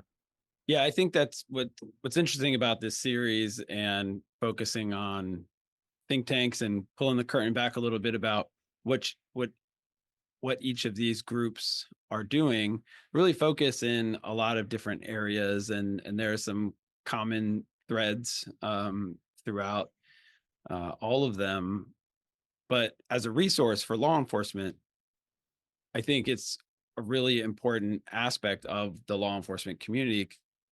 If a department cannot react as quickly to a situation, there are people, researchers, former law enforcement officers, who are focused on these specific issues and are available and accessible to police leaders.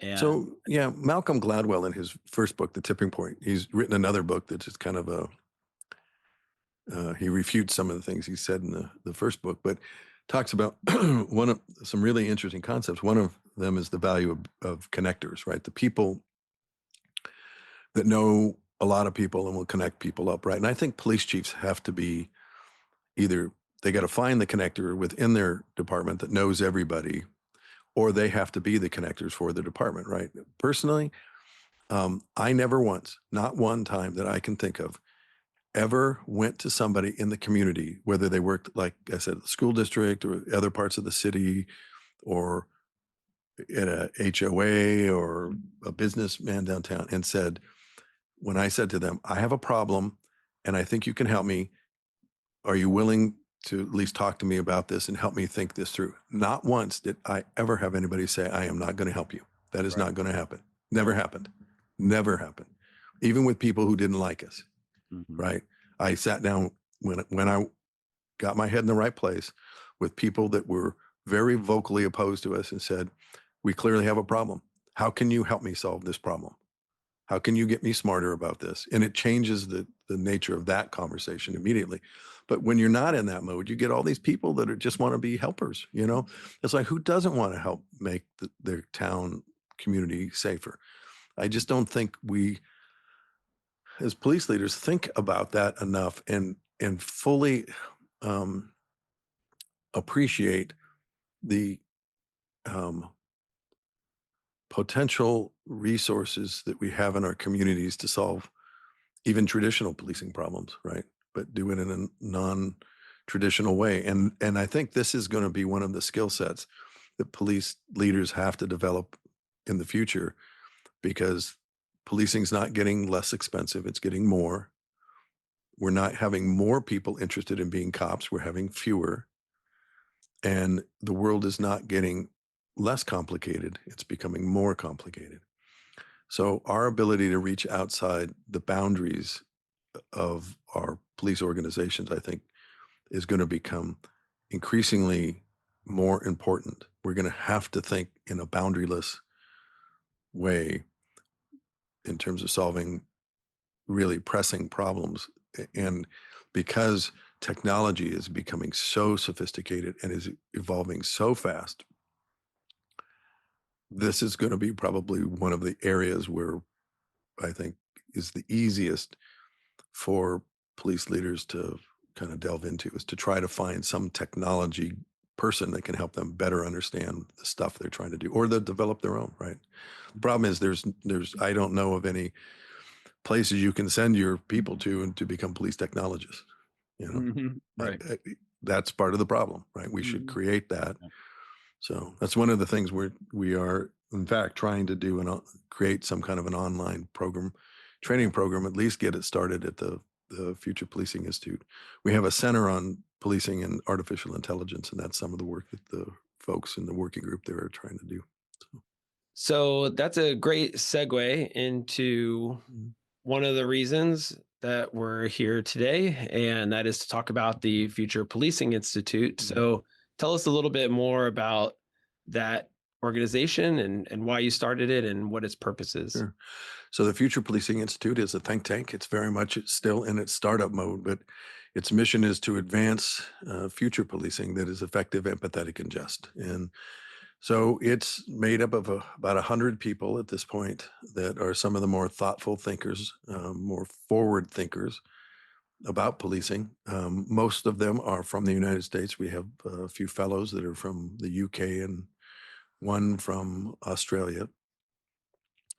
And it really came out of a class I took in the late 80s at the FBI National Academy when I was going through that program. And the class was, I think, called Futuristics in Law Enforcement. And it was for me, a very perspective altering experience. Until somebody invents a time machine, literally the rest of our lives is in the future, right? Um, Certainly, we have the present, like we are talking right now. But as soon as we end this, and by the time you publish this, it will be in the past. And so, for those of us who went through that class, it was taught by a guy by the name of Bill Tafoya, um, for to whom I think many of us owe a great deal to help change our perspectives.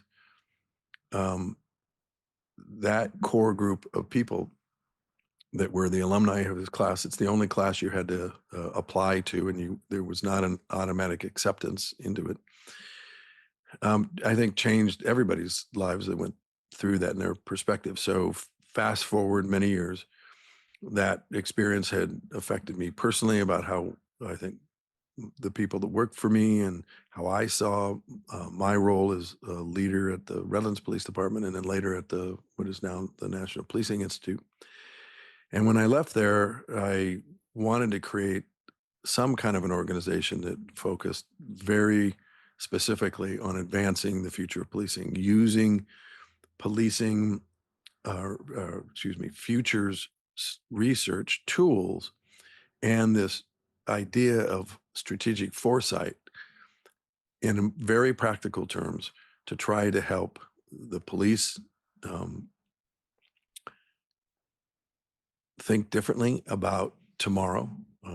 As I said, all of our lives are really going to be lived tomorrow in the future by definition, but also policymakers and interested community leaders. So the kind of policing triad, I may have mentioned this earlier, but I think represents a healthy, positive, and pro-social approach to policing in any community is when the police, the local policymakers, and community leaders are all pulling on the same end of the rope. Are they thinking about policing the same way? They don't have to agree, but are they all in agreement that they're going to collaborate and talk about what's the purpose of policing in our community? What does it look like? What are the things we should be working on? How do we best serve as guardians for the community? How do we make the community safer and sustainable in the future? So those are kind of, if you will, the markets that we aim to. But we are a think tank, so we think, right? We sit around and we talk a lot about stuff, but we also produce products. We produce briefs, articles, blog posts. We have a podcast now that's an experimental one called Policing in a Minute. Get it wherever you get your podcasts. And we will be releasing another one shortly called Future Policing, which is a more traditional podcast around, much like this. It's an interview format. Inside of the Institute is a thing called the Center on Policing and Artificial Intelligence. To the best of our knowledge, it's the only one right now in existence whose focus is on advancing policing's safe and responsible use of artificial intelligence. There are many places that talk about artificial intelligence, many centers. Most of those have a broader perspective. How does local government, how do schools, how does healthcare use AI? What does AI look like for everybody in the future? We have a very narrow view, which is about the police use of AI, or as some people just refer to it, police AI. What does that look like? It is the growth of AI is exponential. All of us use it every day, whether we recognize it or not. We will all be using it in much deeper and broader ways very soon. And I'm not sure, and this is why we created this, that policing fully appreciates the impact that it's going to have on society and then on policing itself. The pace of AI evolution is far outstripping local governments, state legislatures, and Congress's ability to regulate it or legislate it. There's very clearly an AI arms race underway between the superpowers of the world, and there is very clearly an AI race underway between the big tech giants of this country. Those forces, the AI arms race, the competitive nature of companies developing AI means that they're moving very, very, very fast, much faster than we can appreciate the impacts of things. And certainly the regulation and legislation around those are so far behind the power curve, they can't even see it, I think. So that's a component of it. We try very hard not to make AI the central focus of the Institute. Policing is very much a people business. So the issues we discuss range from race in policing to use of force, leadership, organizational development, preventable error, climate change, preparedness, all kinds of things that we think the police ought to be thinking about and doing so in an anticipatory posture, right? Thinking about what are the implications for us. If you can envision these things in the future, in a future state, then you're able to identify the things you need to do to nudge your future into a more desirable state. And so scenario planning is a part of futures thinking. This idea of developing strategic foresight is key to it, and being anticipatory and forward leaning, right? Thinking about what does policing look like for us in the next few years. Our time horizon is not real long. I've been involved in many long range futures projects where we develop scenarios and think about what policing might be in 2050 or 2060, for instance. And I find those to be fascinating thought experiments, but I don't know how useful those are for practitioners who themselves will probably be out of the business sometime in the next 5 to 10 years. So our time horizon is right now, the end of the decade, 2030. What does policing look like? What are the trends and events that policing should be preparing for between now and 2030 is kind of what our time horizon is. How did you go about forming the organization? What were some of the first steps? Well, the formation of this really began, um, boy, a long time ago, maybe 20 years or so ago. I've been thinking about this for a long time while I was at the um, National Police Foundation, now National Policing Institute. This was on my list of things that I hope that we would accomplish, was to create kind of a separate, not a separate organization, but a capacity and a mechanism by which thoughtful people could discuss what policing should look like in the future and how we get there and how we understand the forces at play that might mitigate what we're trying to achieve or facilitate those things. But that didn't happen. I was able to start a project at the Police Futures International, which is the only other police futures group in the United States, and the institute, the future or the National Policing Institute completed, and that they produced a guidebook. It's on their website. It's on our website. But then after I left there, I started doing some consulting and actually acquired the URL in 2019 after I left the institute, and was intending to start it then.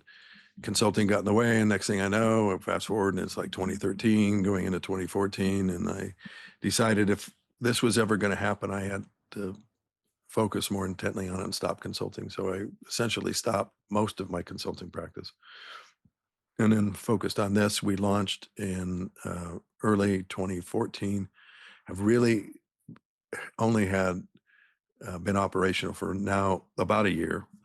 The first meeting that we held, we determined that there was a complete lack of policy for police agencies around the use of large language models like ChatGPT, right?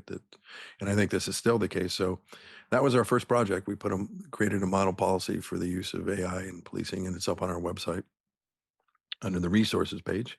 Go to futurepolicing.org if you want to see it.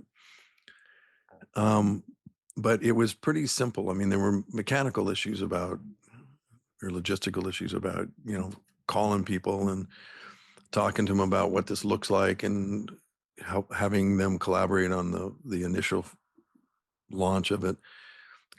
Like I say, creating the website and doing that. And those are just mechanical kind of, process things you have to do. The bigger issue was first trying to determine, was there an appetite for this? Did the most thoughtful leaders that I could get my hands on, that people I had met along the way in my career, think that the idea of creating a future policing think tank made sense to them? Would it make sense to the field?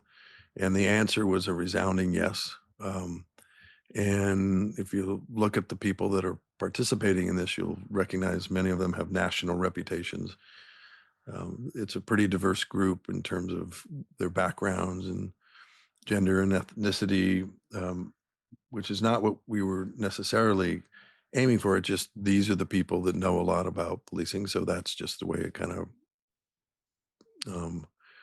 ended up. Although I have to say that these are very important issues to me, because what we didn't want to do was build an echo chamber, right, for our thoughts. So we wanted, and we're still looking for, I think, more thoughtful people that disagree with much of what I think about policing or others may think about it, so that we add to the richness of that discussion.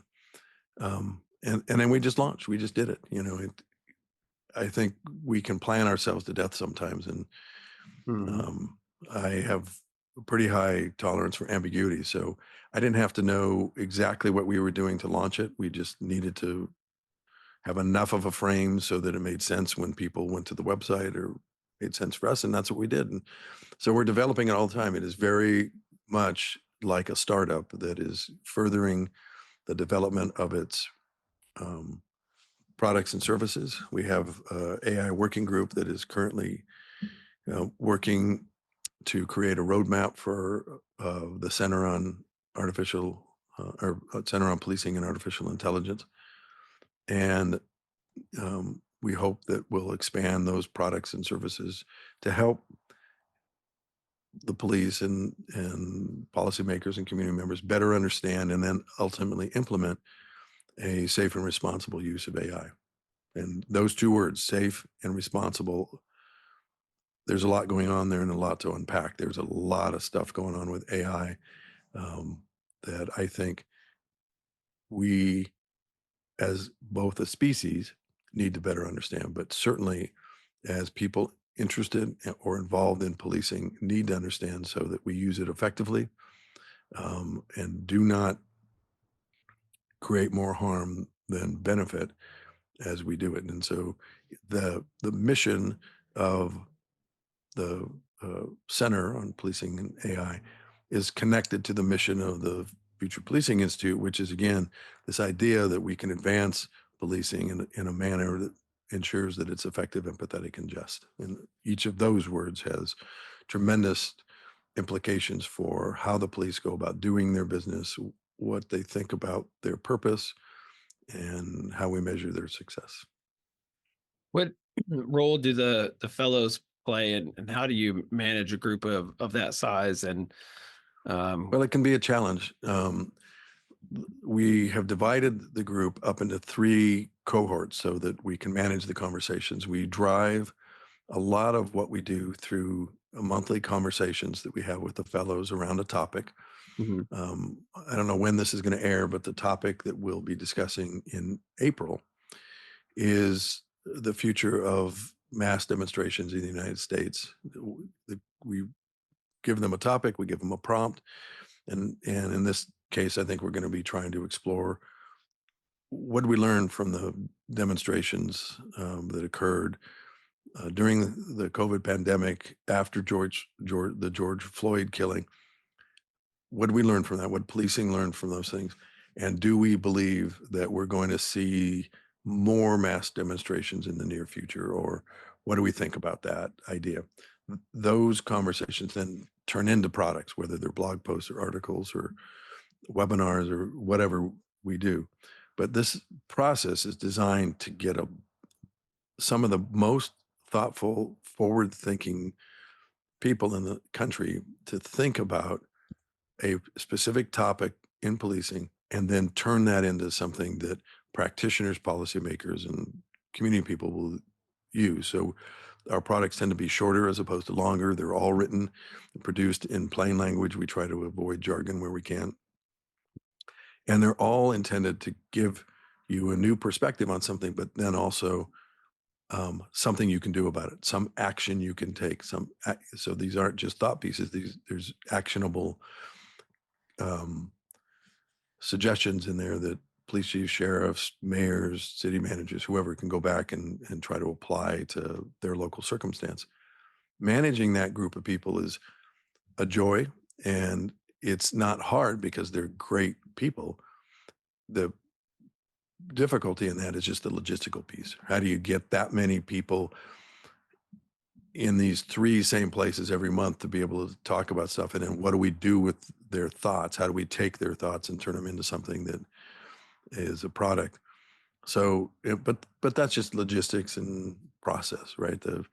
That needs to be done. It's not all that difficult. The more involved part that I enjoy the most, by the way, is speaking to new people that are very thoughtful and recruiting them as fellows, and then trying to figure out what this amalgamation of their thoughts looks like in a way that if I was still on the job, if I was still a police chief, or if I was a lieutenant or a sergeant or a cop on the street, how would I use that? How would that make sense? And that's the podcast that we have is just the one that's out now, Policing in a Minute. It's just a audio podcast, and it's designed to be very short episodes. They're like 2 minutes long, and we take a large amount of research that we can find and distill maybe 1,000 pages of research into what are the three most important points you need to know about hotspots policing, for instance. Or there's a tool you use, a conceptual tool that you use with hotspots policing called the Koper curve. How does that play out, and what does that mean, and what's that look like?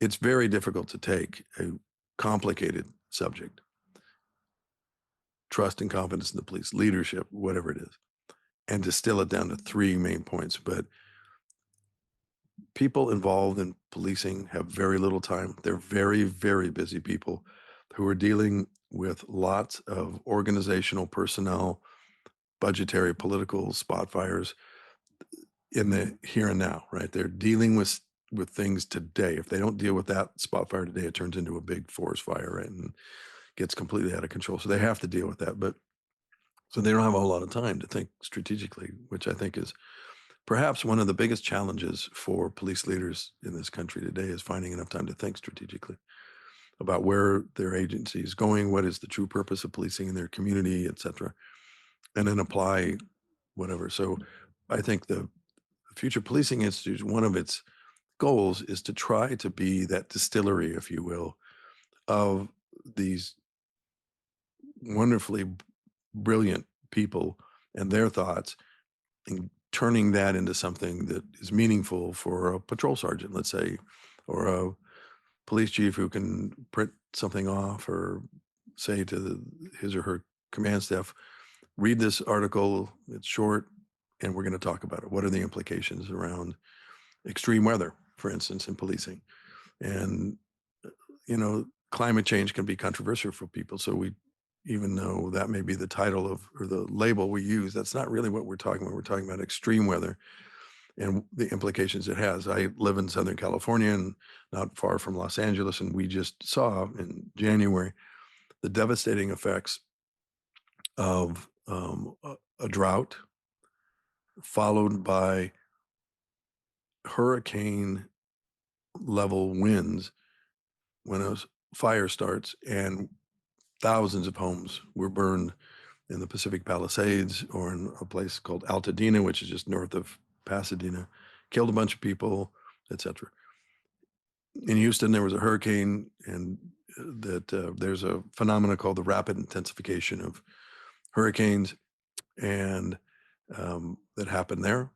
And a patrol sergeant, if I recall his rank correctly, in uniform, on duty, drowned in his police car in an underpass, where he got stuck in the water and he drowned in the car. So these things are real, right? Anybody who lives in the central part of the United States or the Southeast, I don't need to tell them about hurricanes or tornadoes and what the impact that has on policing. So that's why that's there, right? That really doesn't have anything to do directly with AI, but that's an example of what we think policing should think about. And that's also why For instance, we have a section on preparedness and thinking about how do you make sure that your officers' families are prepared for disaster and your officers are comforted by the knowledge that their families are safe so that they will stay on the job during a disaster or they will come in if they're off duty. And I think we saw this in New Orleans during Katrina, the impact of a disaster on the workforce. So those are the kinds of things we talk about and try to do that. I'm digressing a little bit, but there isn't any aspect that I think of policing or really our society that doesn't lend itself to a discussion about the future and what are those trends, events, things that we can identify in the near future that are going to affect that issue. And if we can identify them, then we can nudge our future into a more desired place through trying to mitigate those issues or events or trends, or trying to facilitate their contribution to the policing success. But you first have to figure out what those ideas are, what those issues are, what is the impact of the current administration's focus on immigration going to be, for instance. That's an identifiable event in our country that's underway right now. And it has future implications, probably on the positive side of the agenda or the ledger and on the negative side as it relates to trust and confidence. Controlling our borders is on the positive side, getting rid of criminals that have arrived here illegally and then is positive. And then the negative issue here is what does that do to the police relationship with those populations? Because the police, and at least up to this point in our country's history, don't check your immigration status when they are investigating the fact that you're a victim of crime or you need, police assistance. So there are implications there that we can identify, and then we can help policing agencies nudge their own desired future by affecting some change or reacting to those factors once they've been identified. Are those monthly meetings open to the public, or are they? No, they're not. These are closed. They're very candid. People have freedom to say whatever they want to in these meetings. I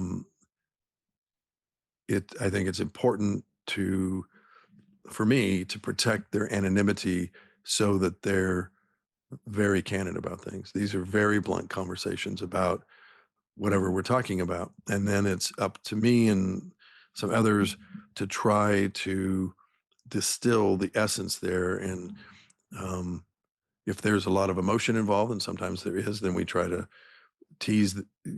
set that aside and just focus on what's the issue, what are the facts, what can we talk about.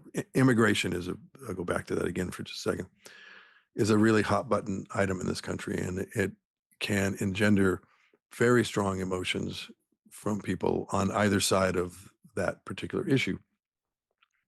And I get all of that.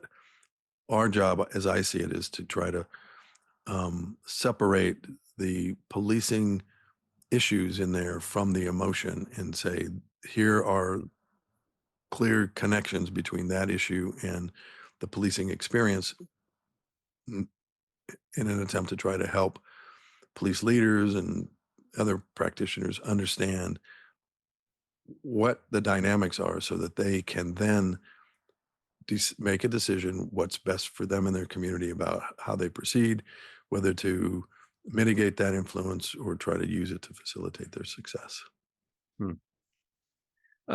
So going back to climate change, Mhm. So if the future policing institute and or law enforcement agencies and departments identify something that's occurring that is impacting law enforcement, like climate change or mental health, let's say a hospital closes in a community, right? Right. What happens next? Public health issues, so things that impact law enforcement because it means they have to do their job differently in some way, or there's, an issue that just hasn't impacted them in the same way yet. What's the next step after that? Does law enforcement have a role in terms of supporting legislation that would help to reduce the effects of climate change? Or, how does law enforcement lobby on behalf of itself? Well, so I think this is a very complicated question you're asking, and I'll give you probably what is not such a satisfying answer. I think it depends on where you are in your local political circumstances. Police chiefs, especially, try very hard to be apolitical, right? They try not to get involved in the political debate about something. They're not always successful in doing that, and sometimes they do have to wade in to the issue.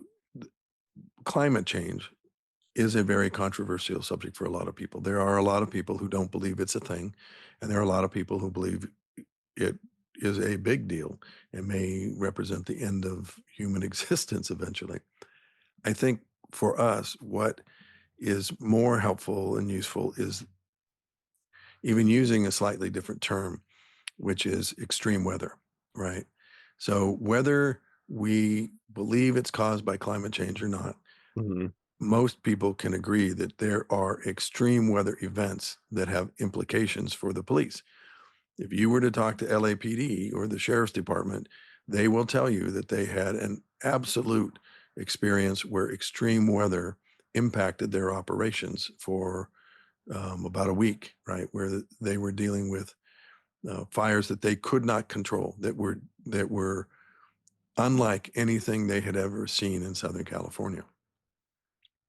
The cause of that, the bigger, broader cause, people can debate, I guess.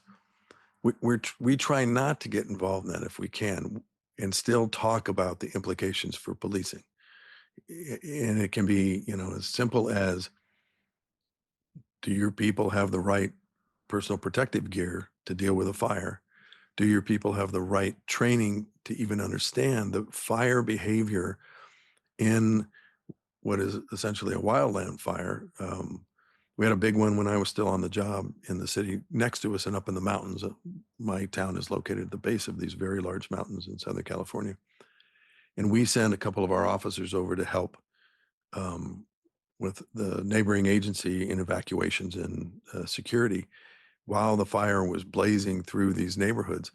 And I talked to a couple of these folks when they came back, and I said, well, what was it like? And they said, well, first of all, we almost died. I said, what do you mean? I said, well, we didn't understand the behavior of the fire. We were back up in these neighborhoods. We didn't know where we were. We didn't understand the neighborhoods. We're not familiar with them. And the fire was moving so fast because of the winds that were 70, 80 miles an hour. We got trapped in this area where all of the houses were burning, all the palm trees and everything were burning, things were exploding around us, and we didn't know how to get out of there. And we eventually got out. I can't remember how they did it. A cop from that city found them, or they stumbled their way out. This is exactly what happened to an Oakland cop many years ago up in the hills of Oakland when they had a similar fire, and he got disoriented, lost, and he died in his police car. He got burned up. So these are the more practical implications about extreme weather. Are you preparing them for this? Are you preparing for, first of all, what is the rapid intensification of a hurricane? What does that concept even mean? What are the implications for you? And how do you deal with those? Especially if you are dealing with a phenomena that you hadn't seen before. If you grew up in the Midwest, let's say in an area that has had tornadoes forever, you probably don't need specific training around tornadoes because you've seen them. But if you are working and living in Southern California, you probably have zero understanding or experience of tornado behavior. A couple months ago in the LA area, we had several tornadoes, not the kind that devastate communities in the Midwest, but just the fact that we had identifiable, measurable tornadoes in Southern California tells me that things are a bit different. And so I don't know what kind of training they gave the cops or even talked about it, but these are the kinds of things that'll keep cops alive and help them be more effective. So we try to stay out of all the political. So that's an example, right, of a issue that got a lot of politics around it that we really try to stay out of. That's not our interest. We're not a political organization. We're agnostic about politics. What we care about are the impacts and the effects, and to the extent that we can identify them, the indisputable facts or factors around whatever the issue happens to be. Um, race and policing would be another example that's just full of politics, and you don't have to weigh into the political discussion to be able to acknowledge that there is a racial component to policing, right? And that's multifaceted, that relates to the history of policing in this country, current events, and from our view, more importantly, in the future, how we're going to deal with the racial tension around policing and police use of force, and et cetera. So is that where an organization like the Fraternal Order of Police, other associations, where they're in effect advocating for law enforcement as it relates to some of these issues? Yeah. So those membership groups are very different than what we are. We're a non-membership, nonpartisan think tank. And these other groups have identifiable constituencies, whether those are union members or police chiefs or sheriffs, very clear that that's who their primary constituency is, and very clear that that's who they're advocating for and whose interests they're looking out for. In those discussions around the interests of sheriffs or police chiefs, for instance, is going to clearly be the interest of policing overall and frequently the future of policing. But because they have an identifiable constituency, I think they're much better positioned to lobby Congress or to lobby legislators or take political stands, because that's what their membership is demanding of them, right? Is to be the voice, especially on national issues, about how police chiefs or sheriffs or union members feel about a particular issue. And I think those are very important voices. They're very important organizations in the great mosaic that makes up American policing, but it's not what we do, and it's not the role that we play. Ours is a more agnostic view of what's going to affect policing tomorrow. How do we identify it? How do we move toward that better policing model? I believe that as taxpayer-funded entities, policing agencies need to constantly, and their leadership needs to be constantly trying to figure out how to improve their operations and, build a better mousetrap, if you will, because they're not spending their own money. It's not like a business where you can spend your money any way you want and to try to make a buck. When you're spending the taxpayer money, I think you have to be a good steward of that and try to say, how do we improve our operations? How do we become more effective? How do we become more efficient? How do we spend less money? How do we improve our services, et cetera, et cetera? I don't know that happens enough, simply because policing is a monopoly in this country. When you don't get a choice, when you call 911, you don't get a voicemail message that says press 1 for the police department, 2 for the sheriff's department, or 3 for the state police. You get whoever the PSAP is, and when you call 911, and that's who's going to show up. And that can, without very intentional actions on the part of the leadership, I think create some challenges. And it's easy to get complacent in policing, certainly on the street. I have lots of experiences with myself becoming tactically complacent in instances. Fortunately, I didn't get killed. And as a leader, organizationally, you can become complacent too at times. Yes, I don't mean to get us off track. I was trying to connect Sure. the dots between, what I imagine you all are doing in terms of identifying risks and things that are going to be happening in the future, based on the work that you all are doing, and then what happens then right after that, how do you connect it so that you can mitigate the risk and, And that's really up to the leadership, right? I mean, yeah, whether it's IACP or PERF or major city chiefs or national sheriffs or the Policing Institute or RAND, or take your pick, right? There's a lot right. of these great organizations, you guys, um, that are doing fabulous work and producing fascinating, valuable information. You can't make anybody do anything with that. You offer Hmm. it up, you try to make Hmm. the case as to why this will increase officer safety and wellness, but somebody still has to do it, right? The police Hmm. leaders have to implement the program or the concept, and you start with the first step of that particular journey is making a intentional decision that you're going to constantly try to improve the operation. Hmm. Yeah. So you said you guys are looking at policing up to 2030. That's our time horizon now. We'll adjust Yeah. that. I think we're trying to look out 5 to 6 years, as we think is a reasonable time horizon. The farther out you go, the squishier things get, Hmm. and I think less useful in many places in this country, maybe even nationally. I'm not sure what that average is, but for instance, in California, police chiefs, the average tenure of a police chief in California is like 3 to 5 years.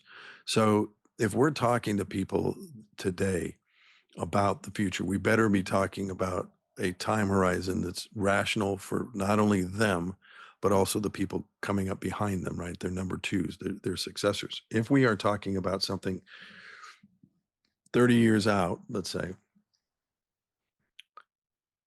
again, really, really interesting discussions. And I will jump into those any day of the week, but less practical because you're not talking about the current leaders being in place in 30 years. You're not talking about their successors being in place in 30 years. You're talking about 3 or 4 chiefs after the successor Hmm. will be in office sometimes, depending on where they are. Some places have a much higher churn rate of police chiefs. During the time that I was the one police chief in my hometown, the city next to us was on their 6th police chief just as I was leaving. Hmm. Hmm. So that shows you that if you're trying to produce things that the leadership of any particular agency find useful, you better have a tighter time frame, I think, than a longer one. And also, the farther out you go, the harder it gets to forecast technological developments.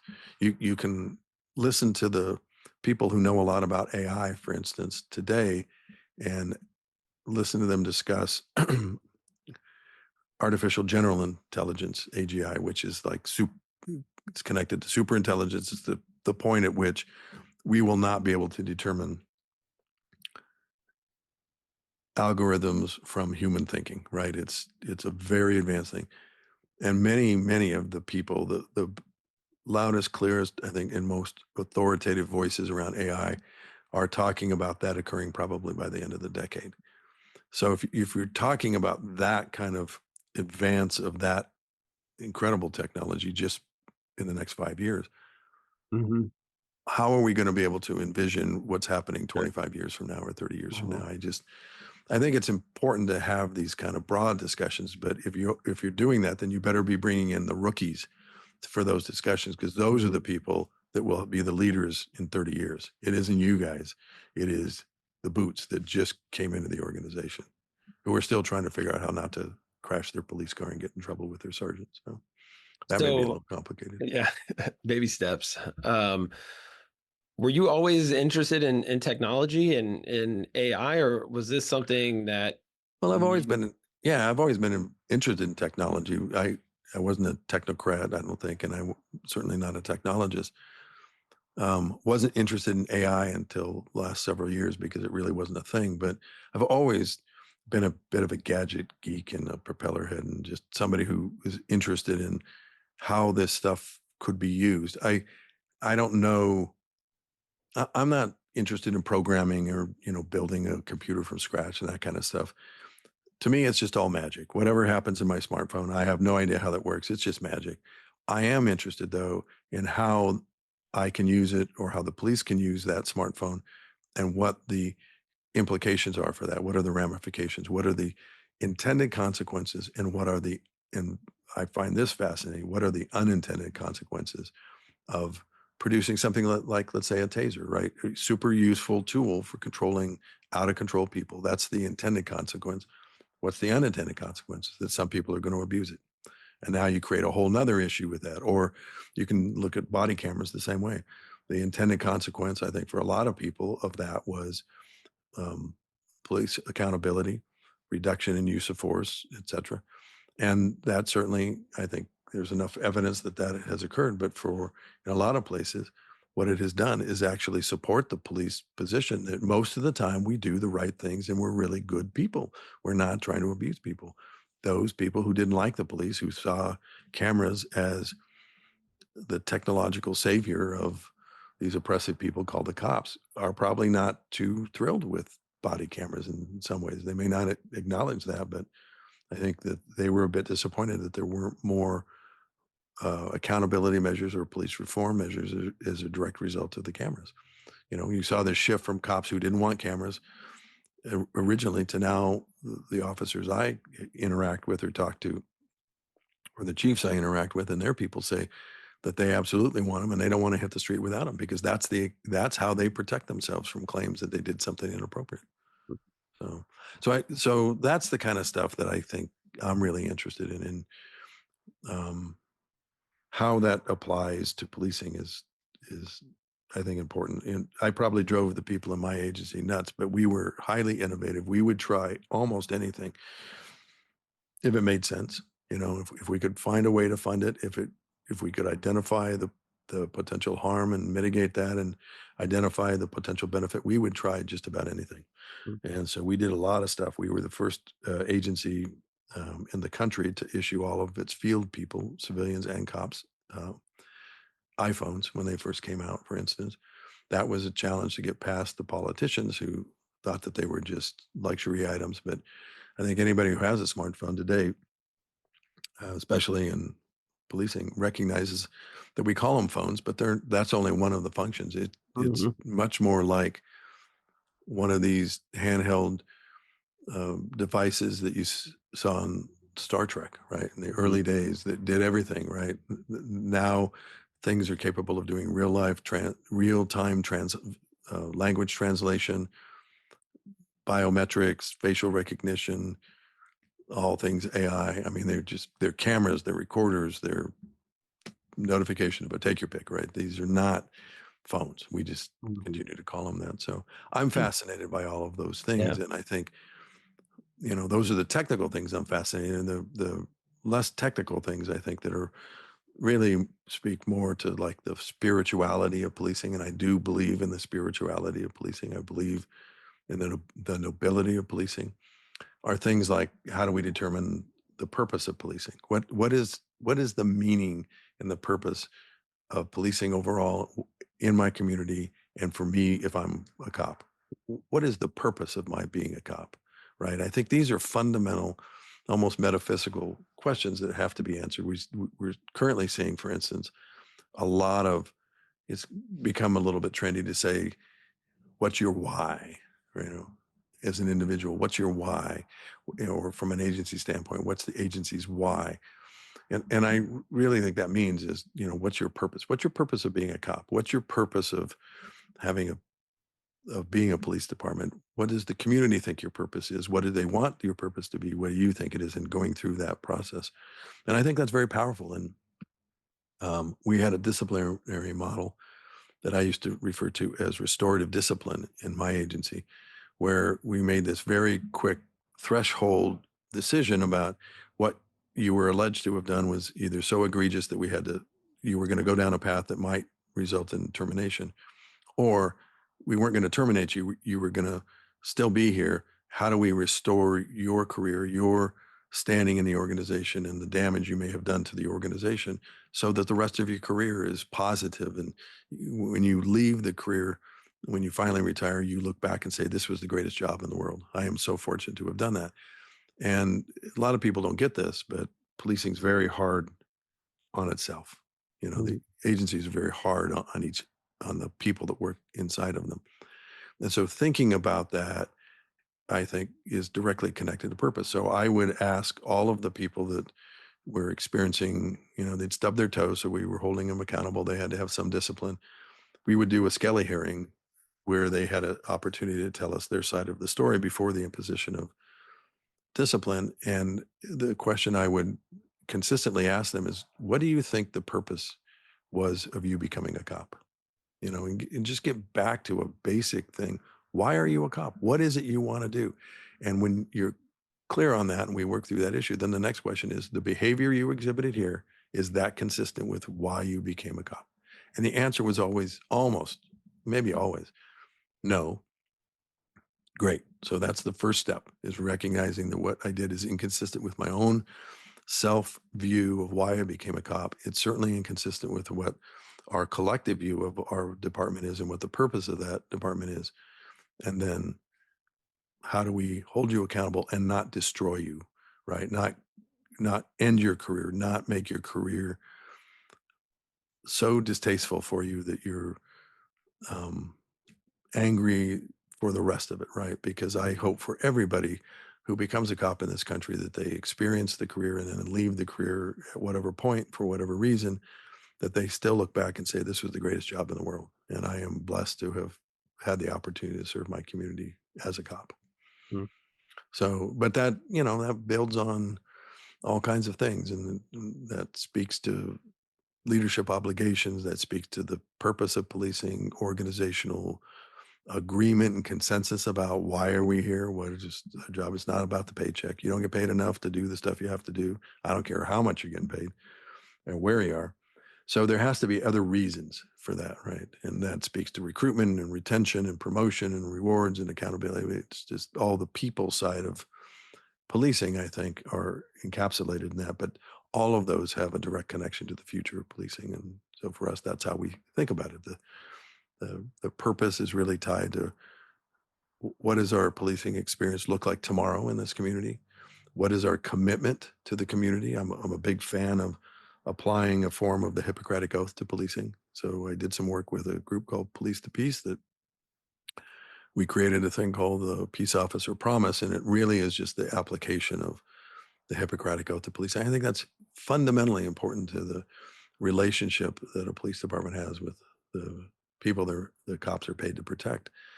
Being able to say to the community, much like a physician, you know, I've taken a vow to above all try to do no harm to you as a community while I'm trying to protect you and solve crime and control disorder. We're going to do everything we possibly can not to harm you in that process. And that's what you hope a physician would be doing with that piece of the Hippocratic Oath, where they are admonished, above all, do no harm to your patient. While they're trying to cure the patient, don't harm them, right? And I think that there's direct applicability to that and found in that question about what's our purpose. You know, that's what's our why, kind of a thing. Mhm. Yeah. Yeah. Thank you for mentioning Police to Peace. That's a really great organization. And It, um, it is. And by the way, I just will say that it's Police to Peace is about the idea that cops are guardians and that police departments can be about the facilitation of peace. I'm not talking about holding hands and singing kumbayas with the bad guys. I'm not talking about wearing tie-dye t-shirts and, you know, peace battalions, peace medallions. But if you look at the legislative language in the overwhelming majority of our states, the word or the phrase peace officer is how by statute cops are referred. In my state, California, you don't find police officer, law enforcement officer, et cetera. It's all peace officer is the term. That's the legislative term. That is the case in about 70% of the states. And in about 80% of the states, it's either the only term they use or it's one that they use interchangeably.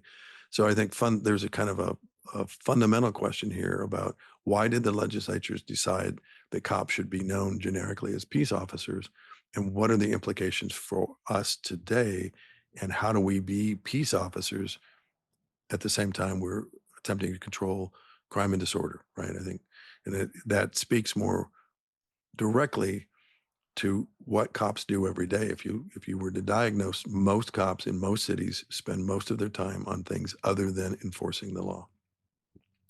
They do a lot of that, but they also do a lot of conflict resolution. They do a lot of preventative actions. They do a lot of community engagement and administrative things, et cetera. And yet we've called them law enforcement officers, which again, I still use that term. I don't mean to belittle that term at all. But when we're talking about purpose, right, does that capture the true purpose? We do so much more than just enforce the law, but that's the term we use right now. So, Well, Jim, thank you.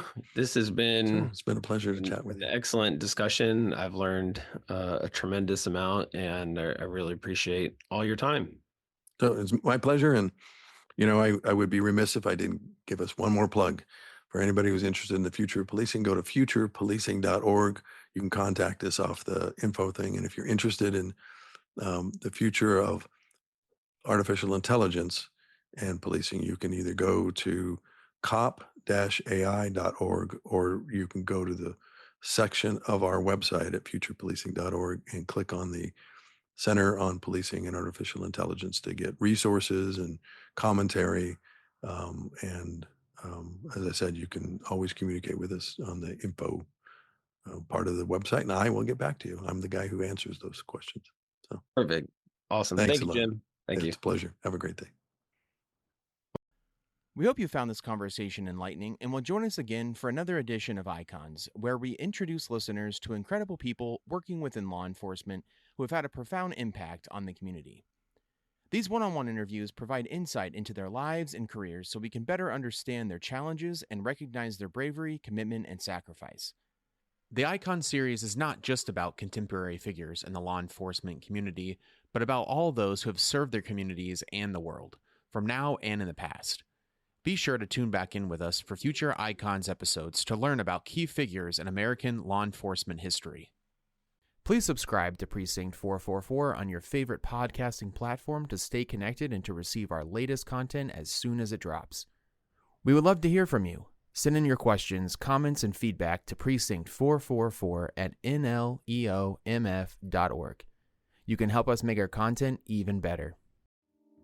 The National Law Enforcement Museum is located at 444 East Street Northwest in Washington, D.C., and is dedicated to telling the story of American law enforcement. We expand and enrich the relationship between law enforcement and the community through educational journeys, immersive exhibitions, and insightful programs. Until next time, stay safe. We'll see you at the precinct.